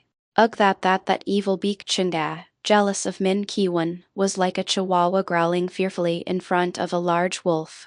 She probably wanted to rush in and confront her, but didn't want to show a bad side of herself in front of Si-woo Appa, whom she liked. She wasn't confident she could win a verbal fight against Min Ki-won. Perhaps she had already been defeated once before. Ching-ga, have you been rejected before? What are you saying? Baek Ching-ga's loud voice echoed throughout the corner of the movie theater. Min Ki-won and Young Si-woo, who were standing in front of the kiosk buying popcorn, turned around in surprise. Kwon Han-gil managed to pull Baek Ching-ga behind the corner just before the two could spot them. So you were rejected. And no, I wasn't rejected. I haven't even confessed yet. When someone starts dating someone else before you confess, we usually call that rejection. Suddenly, large teardrops began to well up in her eyes. Hey. Why are you crying? Huh? Kwon Han-gil had responded with a fact-bombing that Baek Ching-ga liked to use, but suddenly found himself cast as the bad man who made a girl cry. Flustered, he fumbled around and pulled out a handkerchief from his jacket pocket. Hang it smells like cigarettes, just wipe your. Glancing around the corner, he saw Young Si-woo and Min Ki-won walking toward where he was standing. They must have finished ordering at the kiosk and were coming to check out what seemed suspicious. This is bad. This way.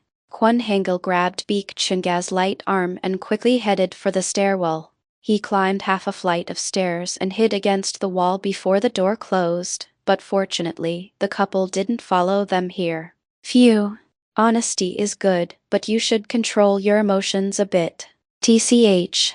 You think I want to be like this? Thankfully, she seemed to have stopped crying quickly, as Baek Ching-ga handed the slightly damp handkerchief back to Kwon Han-gil. Looking at the handkerchief moistened with a young girl's tears, Kwon Han-gil asked with sympathetic eyes, "Do you like this Appa that much? He looks quite ordinary to me."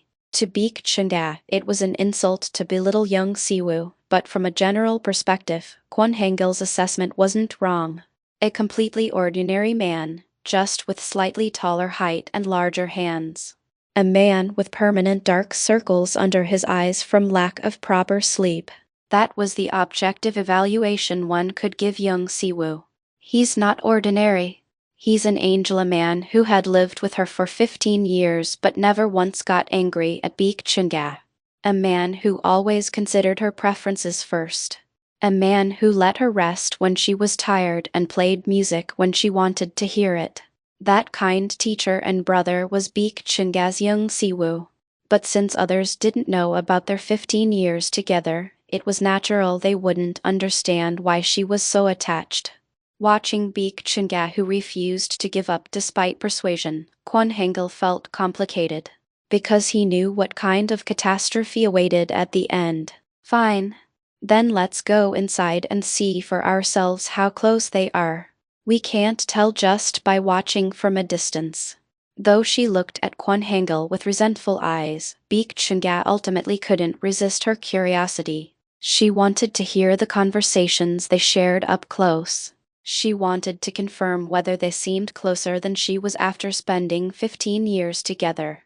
Okay, let's follow them into the theater. Chapter 85, Hot Bath and Cold Bath. As I was led into the theater by Siwoo, it really was a couple's seat.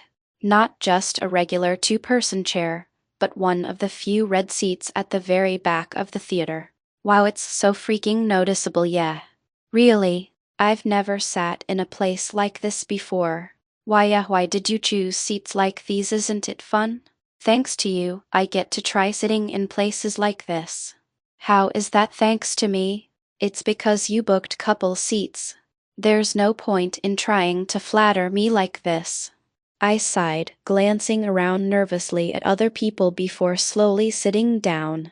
While the seat part was very comfortable like a normal theater chair, my anxiety skyrocketed when Siwoo sat down next to me. This is uncomfortable, truly an uncomfortable seat.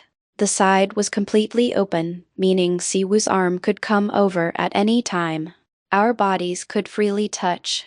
We had set rules about where touching was allowed, but I was terribly worried since accidental touches weren't restricted. Why? Because young Siwoo was practically a lawless, law-abiding citizen. He only followed what was explicitly defined and completely ignored anything that wasn't specified. I'm scared of young Siwoo right now. His mindless charging forward is terrifying. I'm afraid he might just kill someone at this rate. Hey. Eek. I was busy throwing mental bombs out of my powder keg while keeping my eyes closed when suddenly Siwoo whispered right next to my ear. Startled, I jerked my body to the side and Siwoo gestured for me to come closer. Why so surprised? And no reason. Beek Chinga followed us in. Couple seats right next to us. Huh? She followed us all the way here? The couple seats had high armrests that acted like dividers for privacy. However, I could still see feet sticking out, and I quickly spotted Beek Chinga's athletic pants touching the floor of the adjacent seat. She really did follow us. Seems like she plans to watch us the entire movie. She's so persistent. Seriously. The situation I was worried about had unfolded. My hope that showing affection at the cafe would be enough to shake her off proved too optimistic. With seats like these, what can we even show? With the high dividers blocking most of the view, only our feet were visible. It's difficult to tell what we're doing just from foot movements.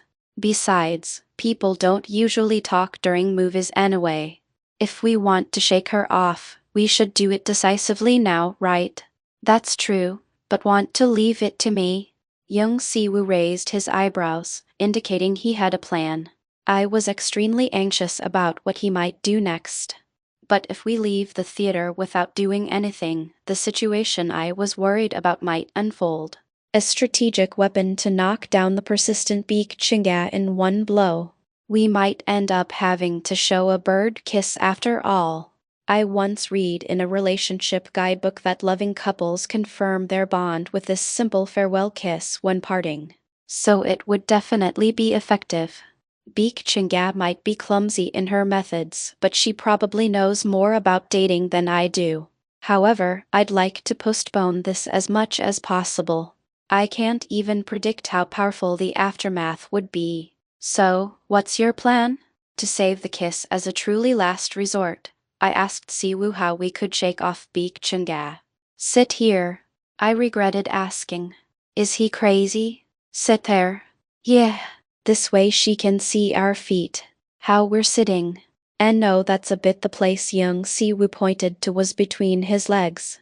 He was insane. Unlike regular theater seats, these were wide and deep, so there was definitely enough space for me to sit, but this was clearly just satisfying his own desires. Didn't I specifically limit skinship to hands, shoulders, and face?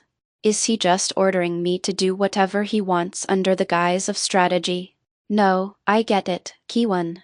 I know you like it. I understand, but I can't handle this.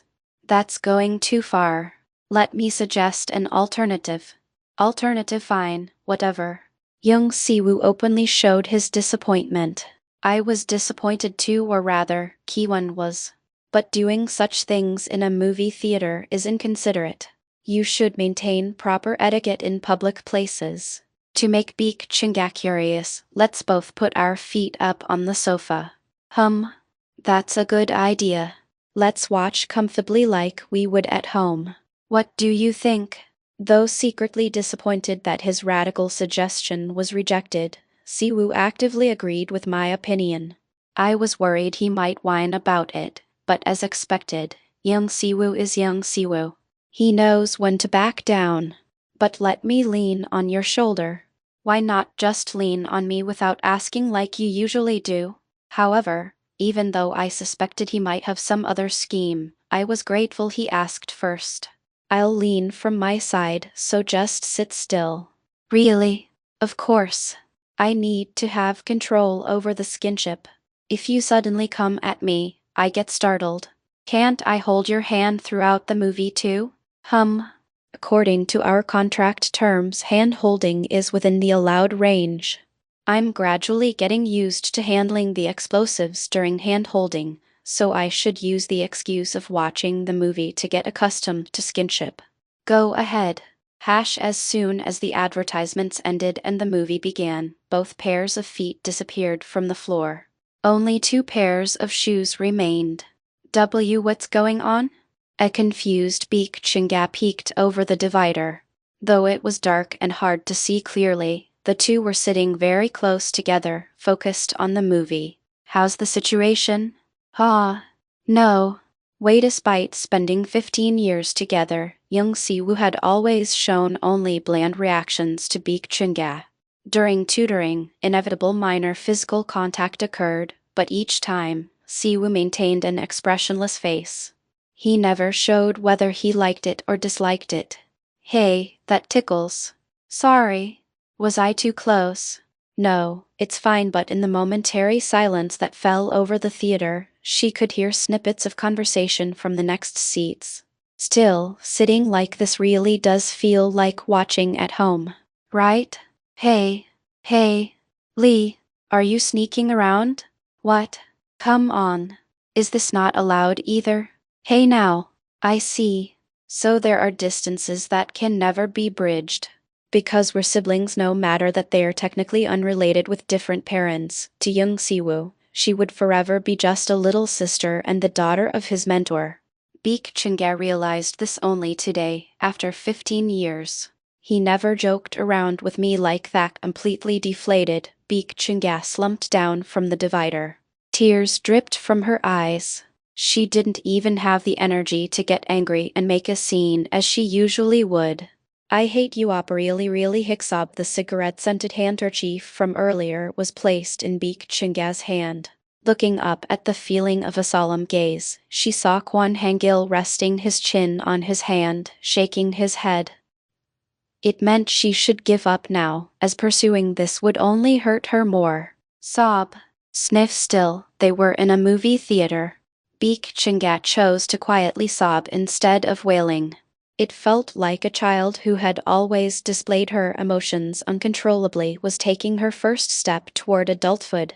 Finding this admirable, Kwon Han-gil began to mutter words he didn't really mean to say. Student Chinga, you're making a big misunderstanding. Sob. Hick, love doesn't work just because one person likes the other. Both sides have to like each other. You can't clap with one hand, right? Before working in the entertainment industry, Kwon Han-gil was an ordinary student. But then an angel flew to him and blessed him, and from that moment his path was set toward the entertainment world. No matter how much you like someone, there are beings you shouldn't approach. No matter how hard you try, there are beings you can't reach. There are so many invisible walls in this world. When you look, it seems like there's nothing there, right? But there's a wall. Isn't that absurd? He wanted to see the angel soar into the sky and be admired by people. So Kwon Han-gil bet everything on her. He constantly fanned her to fly higher, toward the sky, toward loftier places. But no matter how hard he tried, Kwon Han-gil was just one of the staff. He could never become the angel's precious person. If you want to endure that absurdity and win love, You have to push yourself a bit. The problem is when you push like that. Kwon Han-gil's fists flew from both sides and collided with a bang. Then, as if signifying an explosion, his widely spread hands slowly retreated. Bang! Both get hurt and it ends badly. That's how the world usually works. Kwon Han-gil didn't say more on the subject. Miracles that turn bad endings into happy ones do exist, but they don't happen often, and usually people who try just end up with even more terrible endings. Though he didn't want to recall it, Kwon Han-gil's angel was similar. She suddenly fell in love with a fan. That fan, driven mad, exploited the angel's weakness. The love that was strained from the beginning became twisted and shattered, and the angel fell. And so the angel was forever forgotten in this world. Like a criminal sentenced to damnatio memoriae. Let's give up now. Well, I doubt my words will resonate with you. The handkerchief, soaked with the girl's tears, was returned to Kwon Han-gil as he was rubbing his nape. The expression of the girl who returned the item was hard to see in the darkness, but her voice was resolute. It seemed there was no turning back. After the movie ends, I'll confront him one last time and then I'll end it. If I don't do that, I'll feel too pathetic to bear it, wanting at least to prevent the bright future of this young girl from being ruined. Kwon Han-gil took the handkerchief and nodded. All right. Let's do that.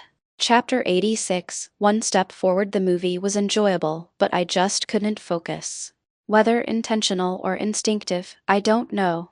But at every moment the protagonist faced a life-threatening crisis, Siwoo's hand would tightly grip mine. Each time, I'd look at him in surprise, but he would just be focused on the screen with his lips pressed firmly shut. It was a familiar feeling. It was like my own habit when I'm concentrating on something. Closing his mouth, holding his breath, immersing himself in the protagonist's crisis and feeling their emotions together. It was similar to how I would watch videos of master pianists before playing the piano myself, following their breathing patterns. Yes, he probably wasn't thinking anything of it. But I was different. If Siwoo was empathizing with the protagonist's crisis, my predicament of